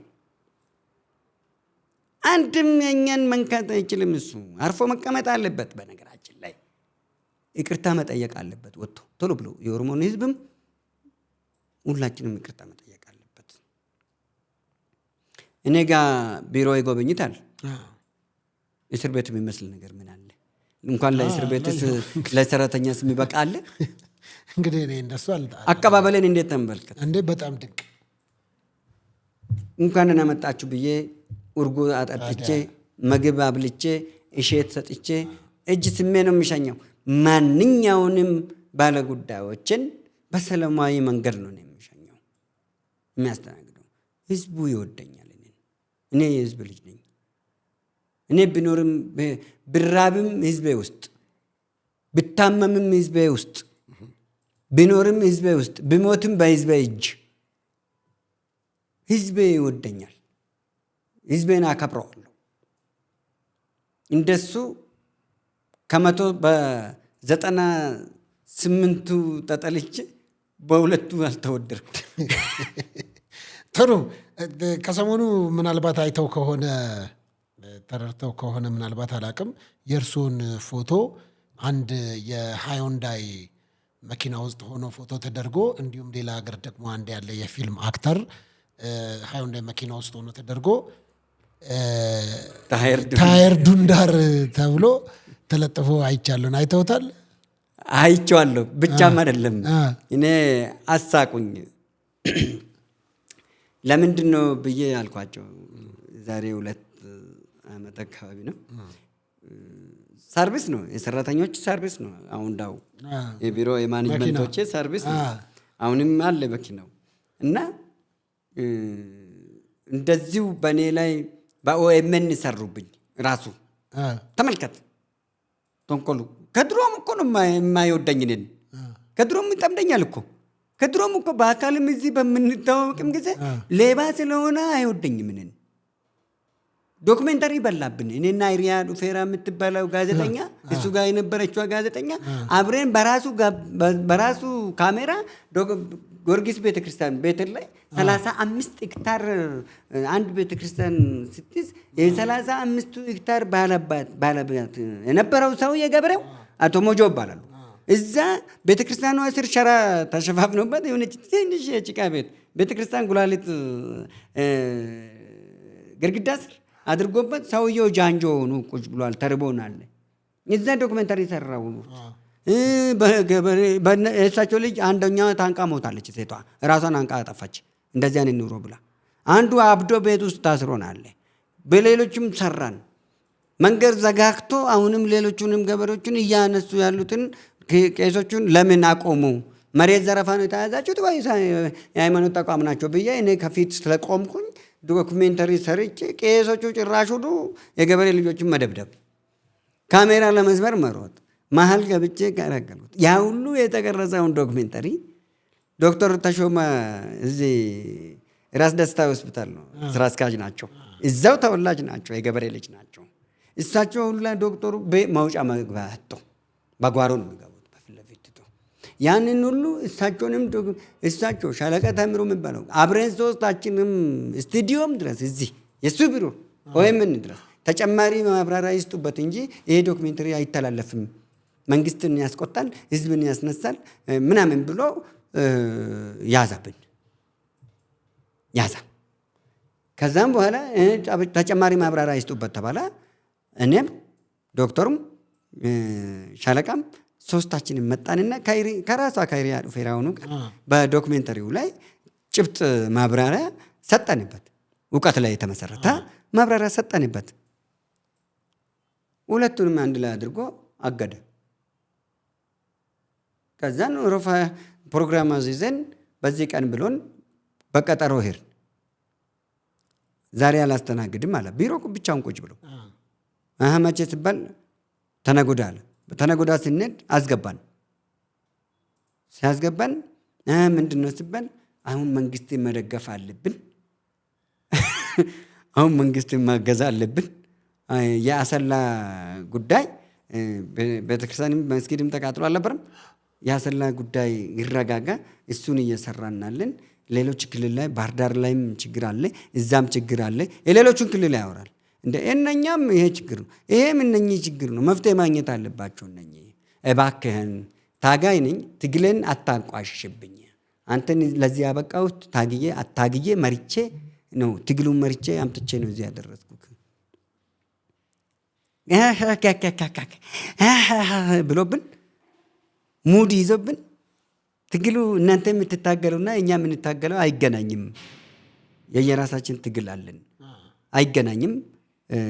ስለዚህ ቆይ እንደዛ አይደለም አለና ዘጋ። ከዛን እንባልክ ብለን ስንለው አዎ ከዛሬ ጀምረ እኔ ባለሁበት ስለ ኦሮሞማ ብታወራ፣ ስለ ማንነት ብታወራ፣ ስለ ምንም ነገር ብታወራ ውርድ በራስህ ብዬ የራሴን ዩቲዩብ ከፍቼ ዩቲዩቤ ላይ ተናገርኩበት። ሽማግሌ ልኮብኝ አስነሳኝ። ሰው ልኮብኝ፣ ምሁራኖችን ልኮብኝ አነሳውልን፣ አቆም። ሁለተኛ አለካውም፣ አይንካኝ፣ በቃ አክብሬዋለሁ፣ ሁለተኛ አለካውም ብሎ ሲል ከዛም በኋላ ከአጫሉ ሞት በኋላ እኔ በሰላም ሎሬትም ባለዋንጫ ነኝ። አይቴ ከሆነ ዋንጫ ትልቅ ዋንጫ በሰብአዊ መብት ኮሚሽን ዶክተር ዳንኤል በቀለም ሸልሞኛል። ለምን የተፈናቀለውን በወቅቱ እንትን የሆኑትን በሙሉ በማስመለስም በሰላም ዙሪያ በጣም ሰርቻለሁ። ቤንች ሸኮ ድረስ እስከ ሚዛን አማን ድረስ ይጃለሁ። ሰላም ምዕራብ ደቡብ ክልል ሲመሰረት ወጣቱን ጥያቄ ነበረው፣ እሱን አወያይቼ በሱም በጣም ሽልማቶችን አግኝቻለሁ። በሁሉም ልክ እንትን ስል ያንን ሁሉም ጨርሼ ስመጣ አንዴ እንትን የኦሮሞ የቀድሞ የሰረኞች ቡድን ብሎ የቀድሞ የሰረኞች ማህበር የሚባል አለን። የቀድሞ የሰረኞች ማህበር ጸሐፊያችንን አናገረ። ከዛን እኔንም ጋበዙኝ፣ ሄድኩኝ። እዛ ስንሄድ የሚያወራው ወሬ ልጁ ከዛን አካሄድ አልኩት ስባል አንተ የቀድሞ የእስረኞች ማህበርን እንዴት አገኘክ? ከየትስ አመጣ? ምንስ አገባ? እኔ ምንድን ነኝ ብለህ ነው? ማን ነኝ እኔ ብለህ ነው? አንደኛ ታጋይ ነኝ ብለህ ነው? ሁለተኛ አንተ ራስህ አይደል ሰብስበህ እስር ቤት አስገብተህ የትምህርት እድል ጠይቀህ ከአዲስ አበባ ዩኒቨርሲቲ ኮሚኒኬሽን መምህርነት ነበርከውን የትምህርት እድል ጠይቀህ ውጭ የወጣኸው የኦቢዲዮ ኮሚኒኬሽን አልነበርክም?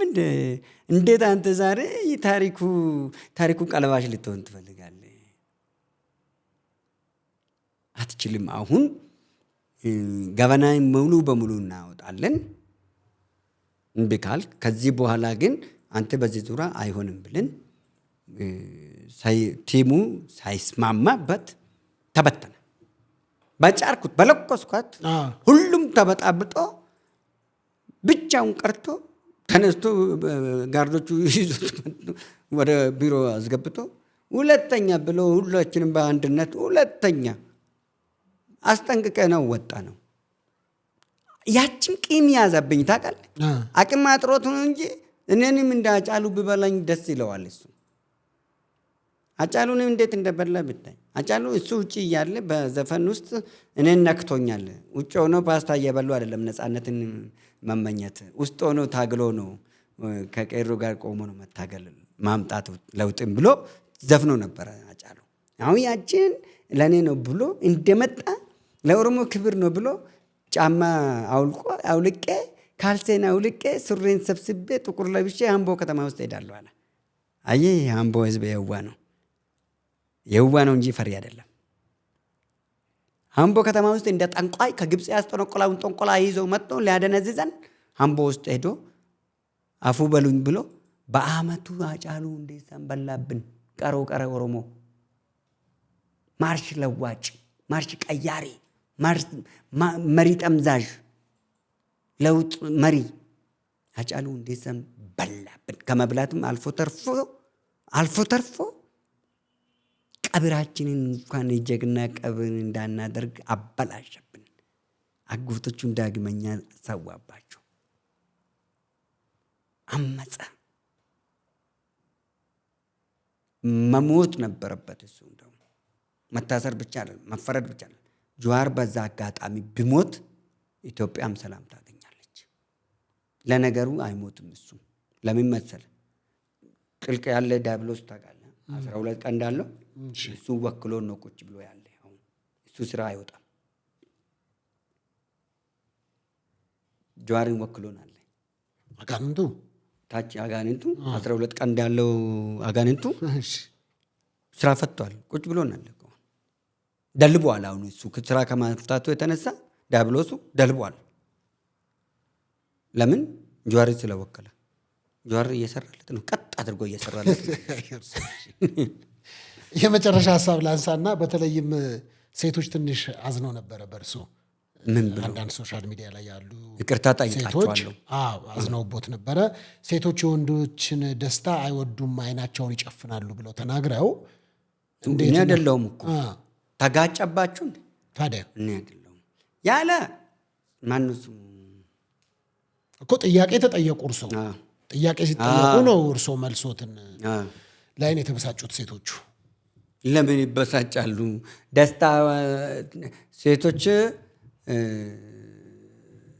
አይናቸውን ይጨፍናሉ ወንዶቹን ከወንዶች ጋር በሚሉበት ጊዜ ብሎ ጠየቁኝ። ከዛን ምናልባት ደስታችን አይወዱም ይሆናል አልኩት እኮ። እንደዛ ነው ያሉት። ከዛ በኋላ ያኛው ምንም እሱን የማይነካው ነገር እንዴት እንደዚህ ይላል? ደስታችን እንዴት አይወዱም ይላሉ? እኔ ከስንቶቹ ጋር ምንም ችግር ያልፈጠሩብኝም አልጠሉብኝም። እነሱም እያየው እኔም እያየው ነው የምናደርገው። እንዴት እንደዛ ይሆናል? ይሄ እንደዚህ አይነቶቹ ከየት ነው የሚፈልሱብን? ዘራፍ ምናምን አለ። ተነጋግረ መተማመን ነው ወይስ ስድብ ነው? ለሴቶች ጥብቅና ከቆመ እሺ እንዴ አላቀውም፣ አያቀኝም።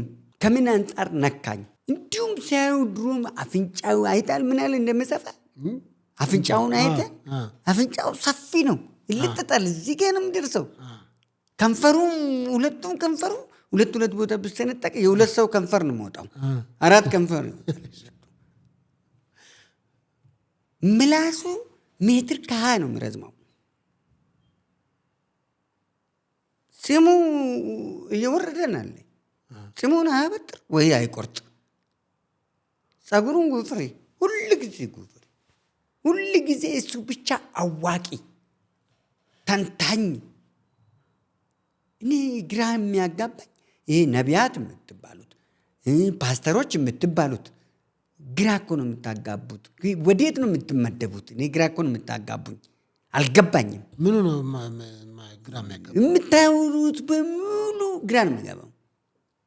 አሁን ይሄ ዶፍጬ ፊቱን ይዞ ረዥም ምላሱን ይዞ ወደ እኔ አይደለም መዘንዘር አለበት።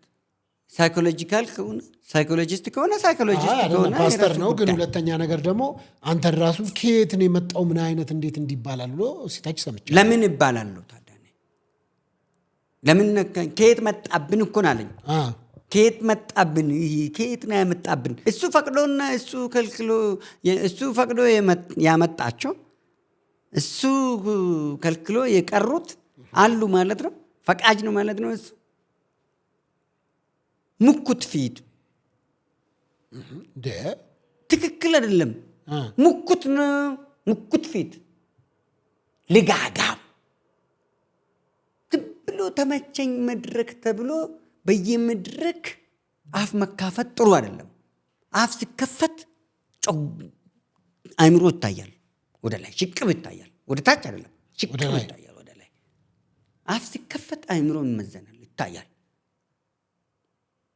ትክክል አይደለም። ማቆም አለበት። ትክክል አይደለም። ግን እሱ የስተቸው ነው። አሁን ላይ ደግሞ እንግዲህ አይታው ከሆነ ሴቶች በየምግብ ቤቱ በጣም በብዛት ይታያሉ። በየጥሬ ስጋ ቤቱ፣ በየሬስቶራንቱ ከወንዶች ይልቅ እንደውም ሴቶች ናቸው አብዛኛው ምግብ ቤት የሚገኙት። እና የድሮ ደግሞ እናቶች ምናምን እንደዚህ ሴት ልጅ ብቻዋን ሆቴል ሄዳ አትበላም። እንግዲህ በዚህ በኢትዮጵያ ባህልና ኮንቴክስት ተመለከቱ። እንዴት ነው? አይቼዋለሁ። በጣም ሽምቀቅ ነው የምለው። ሴቶች ብቻችሁን ወንበር ይዞ አጣባቡብን። ቦታም ጠፋ። አሁን የት እንበላለን? አሁን እኮ ግራ ገብቶን ቤት ገባን። በቃ ወንድ ወደ ቤት፣ ሴቱ ወደ ውጭ። በቃ ተቃራኒ ሆን። አንዳንድ ጊዜ የመጨረሻ ዘመኑ አሁን ነው እንደ ነው የምለው። ሲጠጡስ አይተሃል? ድረፍት ቆሮቆንዳ ወጥፎ ከታች ወጥፎ ነው የሚጠጡት፣ እንዳይፈስ ወደ ታች እንዳይዘል ሲጠጡ። በቃ ለጉድ በቃ ሴቶቹ ሲጠጡ ቁርጥ የሚበሉት ቁርጥ የሚጠጡት በበርሜል ይግፉልሃል። በተለይ ይሄ ወፍራሙ ሴቶች በጣም አንተ ስፖርት አሰራ ባለቤቴን በቃ ሲጠጡ ያስፈራሉ፣ ሲበሉም ያስፈራሉ። አምሽተው ነው የሚገቡት። እሺ ይሁን እሱን።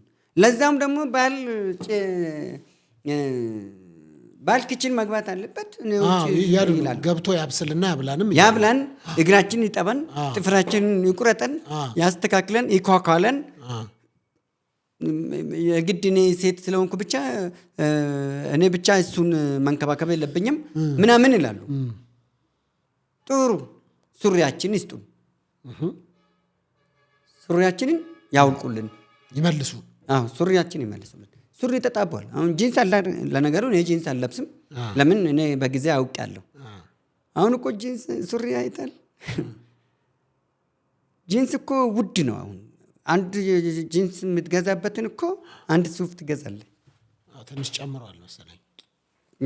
አንተ ነገሮችን ሁሉ በመሰለኝና ደሳለኝ ነው እንደምትጨርሰው።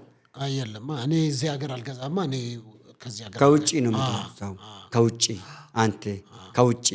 ኦኬ ታዲያ እኔ ምኑ ነው ባለጊዜ ባለተራ? አንተን እንጂ ባለጊዜ ባለተራ በምክንያት ከውጭ የምትለብስ ከሆነ ዞሮ እኮ እኔ ሾፒንግ ስወጣ ወጣ ብዬ ለቫኬሽንም ከሄድኩኝ ለፕሮግራምም ከሄድኩኝ በዛው የመግዛት አጋጣሚ ይገጥመኛል። ተለያየ ዓለም ኦኬ። ሄዳለሁ። እዚህ ጠይቄ አታውቅም? እዚህ ጠይቄ እውነት ለመናገር አላውቅም። እዚህ ብጠይቅ አንድ ጂንስ ለመግዛት ብታይ አንድ ሱሪ 7,000 8,000 ገባ። አንድ ሱሪ 8,000 ገባ ጂንስ ለዛም ተራፒውቲክ ቤት 8,000 ገባ። ምንድን ነው ሲባል ኧረ የሴቶች ልብስ ከወንዶች ጋር እኩል ስለሆነ ሴቶቹ ስለሚገዙ በብዛት ሁለቱም እኩል ነው ዋጋቸው። ከየት ነው የሚያመጡት እነሱ ብሩን? እንደ ሴቶቹ አይተህ ከሆነ አሁን ከተማው ላይ ትልልቅ መኪና ይነዳሉ። ሬስቶራንቱ እነሱ ናቸው። በተለምዶ አሁን በልምምድ ውስጥ ተበላሽተናል። እኛ እነሱ ጠንቅቆ መብታችሁን አሟጠው እየተጠቀሙ ነው ያሉት ሴቶቹ አሟጠው። እኛ ግን መብታችን እየተጠቀምን አይደለም። ለምሳሌ ሴት ልጅ ደሞዟና እድሜዋ አይጠየቅም ይባላል። አይጠየቅም ይባላል። የቤት ወጪ ኃላፊነት ማን ነው? የወንድ ነው። እነሱ ቤት ውስጥ ማብሰል ብቻ ነው። ውጭ ግን ስራ ይሰራሉ እኮ። ስራ እየሰሩም የእነሱን ደሞዝ አታይቅምም፣ አታውቀውምም። ስለዚህ ወዳጄ አርፌ ተገዛ ነው የምልህ። ግን አበላላቸው ስለታዲያ እንዴት ነው? በጣም የተለያየ ነው የሚበሉት። ማስተካከል ነው እንግዲህ። ያው ከከፈተላቸው ይበልላቸው ያድርግላቸው። እኛም መብላት ነው እንድንበላ። አፕታይዘራችን በስፖርት በተለያዩ ነገሮች ማስተካከል ነው። መድኃኒት መዋጥ ነው የሚያስበላ መድኃኒት መዋጥ ነው። እነሱን መጠየቅ ነው። ከነሱ ላይ ምክክር እናድርግ እንጂ አሁን ሴቶች ከነካ ከተቻቸው አሁን አያስቀምጡንም። ቲክቶክ ላይ ይለበልቡናሉ። አሁን መነጋገሪያ ነው የሚሆኑብን። በቃ ጠብቃ ፎቶ ክልል ያጥፋሉ። እንትንም አለ አይተህ ከሆነ የሰርግም አበባ ትልልቅ ፊታቸው ያስቀምጣሉ፣ ይዞት ይሄዳሉ። እንደገና ደግሞ ወጣት ናቸው። አንተ ወጣት ከሆንክ አይፈልጉም። ወጣት አይፈልጉም።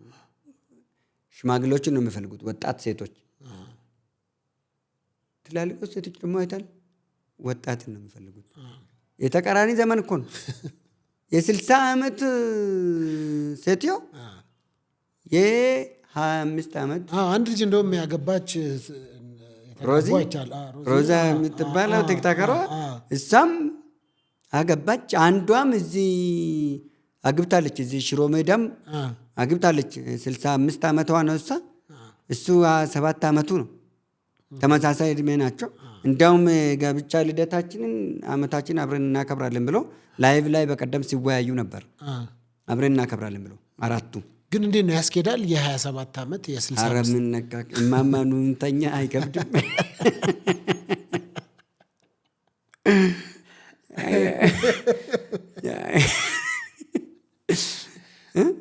እማማኑን ተኛ ደክሞናል አይከብድም።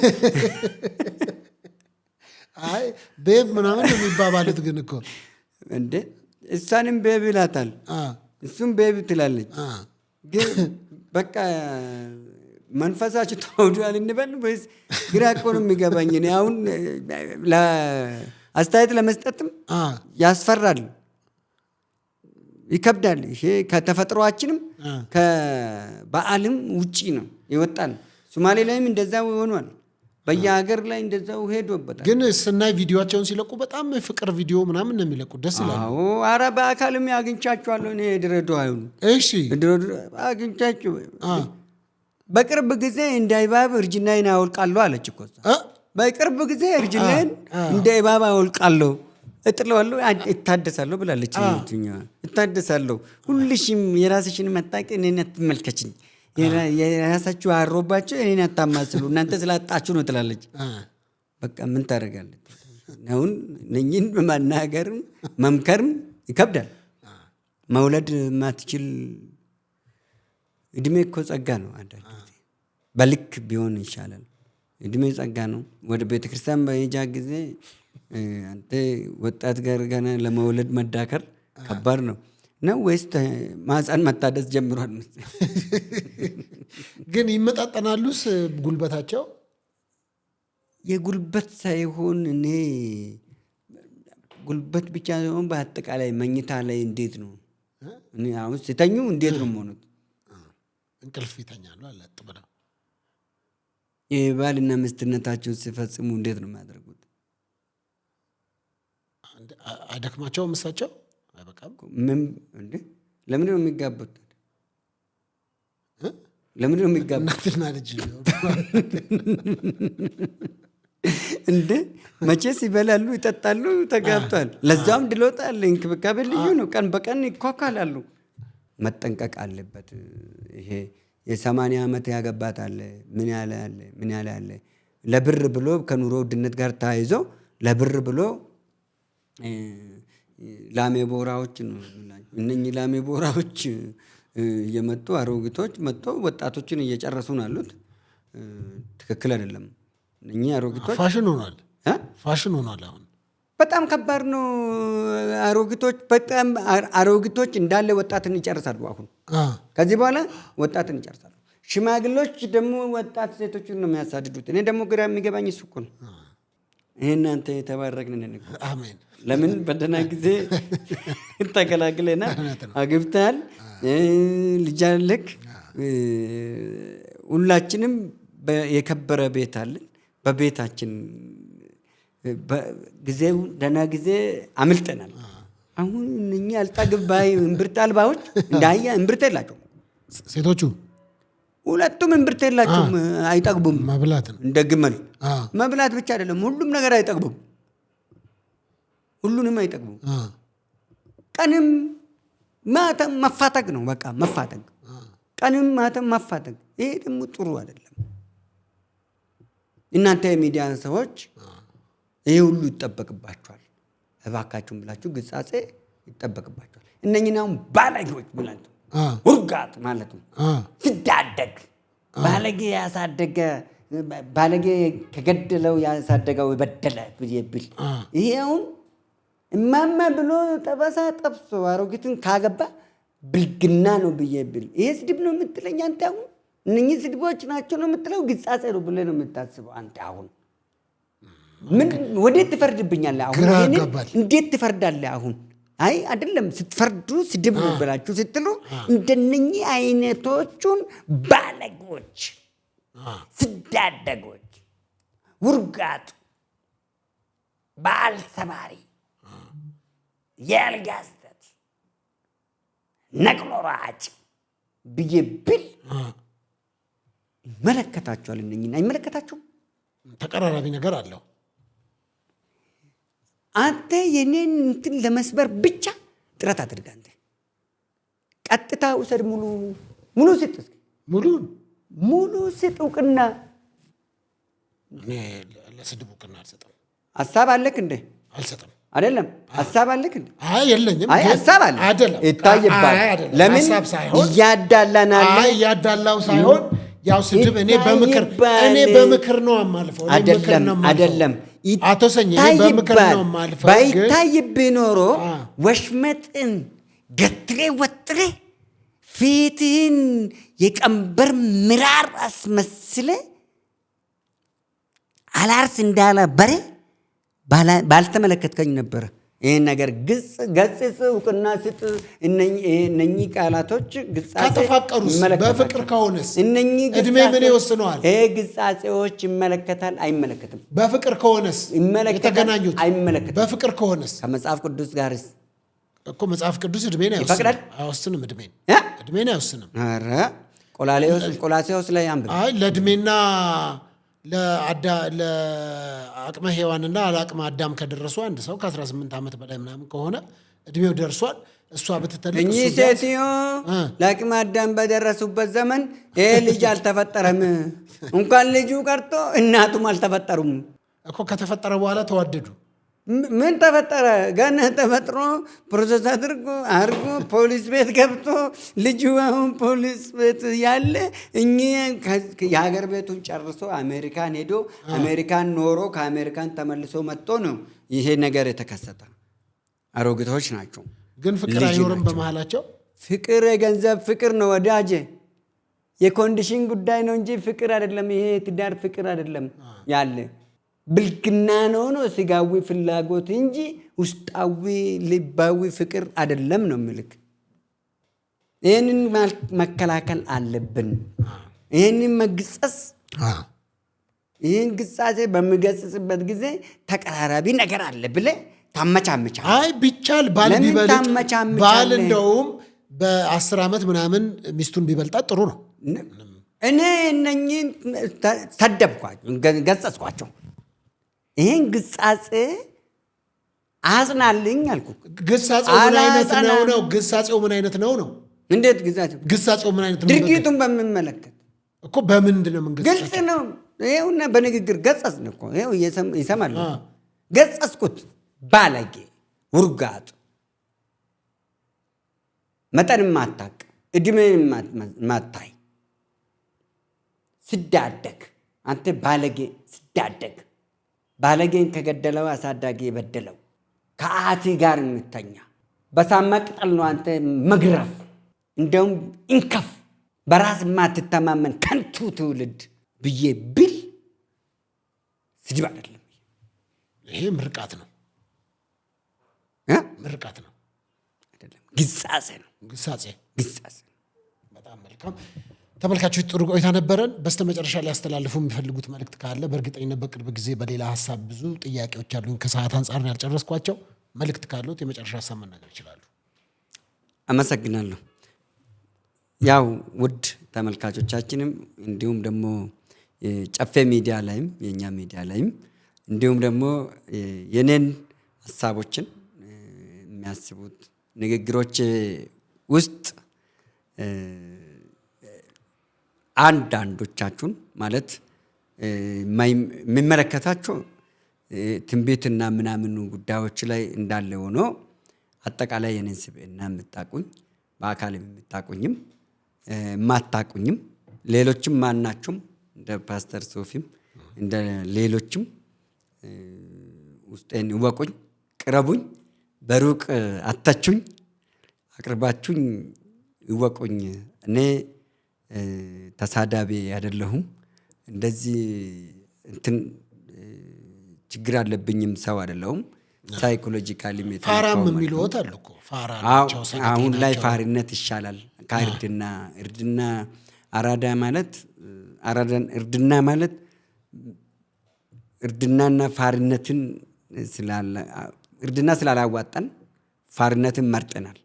ፋራ ማለት ስራ ማውደድ፣ ሰርተ ከሰው እጅ ከማየት መላቀቅ፣ ለሌሎችም አርአያ መሆን፣ ከራስ አልፈ ተርፈ ለሌሎች የእድገት ጎዳና ማሳየት፣ ምሳሌ መሆን፣ ስራ መስራት፣ ፍቅርን ማሳየት፣ ማካፈል፣ ሁለት ያለው አንድ ስጥ እንደሚለው እየሰጣህ እየተካፈልክ አብሮ ስርዓትን ይዘ በራስ መተማመን፣ ሀሳብን በነፃነት መግለጽ፣ መንግስትን መደገፍ፣ አገርን መንከባከብ፣ አገርን መውደድ፣ ህዝብን መውደድ ፋሪነት ካስባለ አዎ ፋራ ነኝ። የአዲስ አበባ ልጅ ኖት ግን እርሶ? የአዲስ አበባ ልጅነትን በሄር ወይራ ሰፈር ምናምን ሲሉ በተደጋጋሚ ኖረው ነው ድንገት እዛ አካባቢ ወደ ወይራ ሰፈር አንዳንዶች የተወለድኩ ጦር ኃይሎች አዲስ አበባ ያደግኩት ወይራ የኖርኩትም በዛው አካባቢ ነው። ምንም አዲስ ነገርም የለም። አዲስ አበባ መወለድ የምላስ መኮላተፍን በተመለከተ በነገራችን ላይ ሶፊ አንድ ነገር ልንገራችሁ። አማርኛ ቅልጥፍጥፍ ብለህ አድርገህ ስለተናገርክ አንተ አዲስ አበባ አይደለህም። አማርኛ ስለተኮላተፍክም አንተ ገጠሪ አይደለህም። ይህን ልታውቅ ይገባል። ምክንያቱም አዲስ አበባ 4 ኪሎ ቤተ መንግስት የቱፋሙና ግቢ ነው እኮ ቤት ነው መኖራቸው የነበረ ነው። የገበሬ ቤት ነው የነበረው ነው። እያንዳንዱ አዲስ አበባ ውስጥ ያለ ወንዙ፣ ሸንተረሩ፣ ጉድጓዱ፣ መሬቱ የኦሮሞ ገበሬዎች ናቸው። ኦሮምኛ ተናጋሪ እንጂ አማርኛ ተናጋሪም አልነበረም። የግድ እንዳንተ ጤፍ የሚቆላ አማርኛ ቅኔን አውራልኝ የምትል ከሆነ እሱ የቀበለኛ አማርኛ ግዕዝን ስለማልችል የቀበለኛ አማርኛን አልችልም። ከቀበለኛ አማርኛ ወደዚህ አላመጣውም። አማርኛ ሁለተኛ ቋንቋዬ ነው። አማርኛ ቋንቋው ደግሞ መጣብኝ እንጂ እኔ አልሄድኩበትም። መጣብኝ እንጂ እኔ አልሄድኩበትም። እንግዳ ደግሞ ስለመጣብኝ እንዳስቀመጥኩ ነው መቀመጥ አለበት እንጂ እሱ የመረጠ ቦታ እኔን ሊያስቀምጠኝ አይገባም። አማርኛ ደግሞ እኛ በምንናገረው እነሱ ራሳቸው የአማርኛ ባለቤት ነን የሚሉት እንደነገሩን ከሆነ አማርኛ እንዳበጁሽ ትበጃለሽ ብሏል። እኔ አይደለሁም ያልኩት። አማርኛን ስላላቀላጣጠፍን የግድ አዲስ አበባነት ፓስፖርት ልዩ ፓስፖርት ነው የምሰጠኝ ወይስ ልዩ ዜግነት ነው የምሰጠኝ? ምን ልታደርጉልኝ ነው? ሁሉ ጊዜ ትውልድ ቦታዬ ልታገቡኝ ነው? ልድሩኝ ነው? ምን ልትጨምሩልኝ ነው? አሁን ተወላጅነትን የምጠይቁኝ? እኔ ኦሮሞ ነኝ። በእናቴም በአባቴም ቅይጥ የሌለብኝ ንጽት ያልኩ ጽድት ያልኩ ኦሮሞ ነኝ። ግን ሁሉም ብሔር ብሔረሰቦች ወንድሞቼ ናቸው። አብሮኝ ያደጉ ናቸው። አብረን የተወለድን ነን። እኛ ይሄ ከዛ መጣ ከዚህ መጣ ይሄ እከሌ የሚባል አናቅም። ስናርግም ከልጅነታችን አፈር አብረን ፈጭተን ያደግናቸው ልጆች ብዙዎች አሉ። የተለያየ ብሔር ብሔረሰቦች ነን። ማንነት ችግራችን አይደለም። ማንነታችን ችግራችን አይደለም። ቋንቋ ደግሞ የኃጢአት ውጤት ነው። የባይብሎን ግንብ የቋንቋ ማደባላለቅ ትርጉም ነው። ከፈጣሪ ጋር ለመፎካከር ስትፈልግ ያደረግከው ያመጣው ችግር እንጂ የኔ ችግር አይደለም፣ ያንተም ችግር አይደለም። አንተ ምንም ይሁን ማንም ሁን ሰው እስከሆን ድረስ ኢትዮጵያዊ እስከሆን ድረስ የምናገረው አማርኛ እስከ ገባክ ድረስ አንተ የምትለኝ እስከ ገባኝ ድረስ ሌላው የኔ ደም ዲኤንኤው ብሔርን ይገልጻል እንዴ? ለምንድን ነው ደም ፈለገ ዘር ፈለገ? ዘረኝነት በነገራችን ላይ ብሔርተኝነትና ዘረኝነት ይለያያል። ዘረኝነት ጥንብ ነው ይላሉ። ስህተት ነው። ዘር የሌለው ወፍ ዘራሽ ብቻ ነው። ወፍ ዘራሽ ጌሾ ነው እንጂ የሰው ልጅ ዘር አለው። ሁሉም በድብብቆሽ እኔ ዘረኛ አይደለሁም ብለህ ስትል ከሰማይ ነው የወረድከው፣ ከምድር ነው የበቀልከው። ዝናብ አይደለ ከላይ አዘመንክም፣ ችግኝ አይደለ ከታች አልበቀልክ። ከሰው ጉልበት ነው የወጣ፣ ከወንድ ጉልበት ከሴት ማህፀን ነው የወጣ። የድምር ውጤት ነው። ብሔርን በተመለከተ ግን ብሔር መነሻዬ ብሔር ነኝ። እኔ አንደኛ ኦሮሞ ነኝ። ኢትዮጵያዊነት ሁለተኛ ነው። አንደኛ ልታደርግ አትችልም። ኢትዮጵያ የምትባለው የድምር ውጤት ነው። የኢትዮጵያ ባንዲራ ታውቃለህ አይደል? የኢትዮጵያ ባንዲራ የኢትዮጵያኖች የሁላችንም የድምር ውጤት መለያ ነው እንጂ የአንድ ብሔረሰብ ለብቻው አይደለችም። ሁሉም ክልሎች የራሳቸው አላቸው የላቸውም? አላቸው። ያ ሁሉ ግን ተገዥነታቸው ለማን ነው? ያው ለኢትዮጵያ ባንዲራ ነው። ስለዚህ እኔ የኔን ይዤ መጥቼ አንተም ያንተን ይዤ መጥተህ ስትመጣ መሀል ላይ ስንደርስ አክብረህልኝ የኔን አክብረህልኝ እዛ ጋር ስደምረኝ እኔም ያንተን አክብሬ እዚህ ጋር ስደምር ያም ሲመጣ እንደዛው ተከባብሮ ሁሉም ሲሆን ነው እንጂ አይ ዘረኛ ነህ ያንተ ማንነት ስለምታሳየኝ የምትለኝ ከሆነ ከነምናምን ይዘ እዛው ሂድ እንጂ አትምጣብኝ እንጂ እኔ ምናምንን ይዤ ግን ከፈለገኝ ጋር ተደምሬ አብሬው አገሬን ይዤ እሄዳለሁ።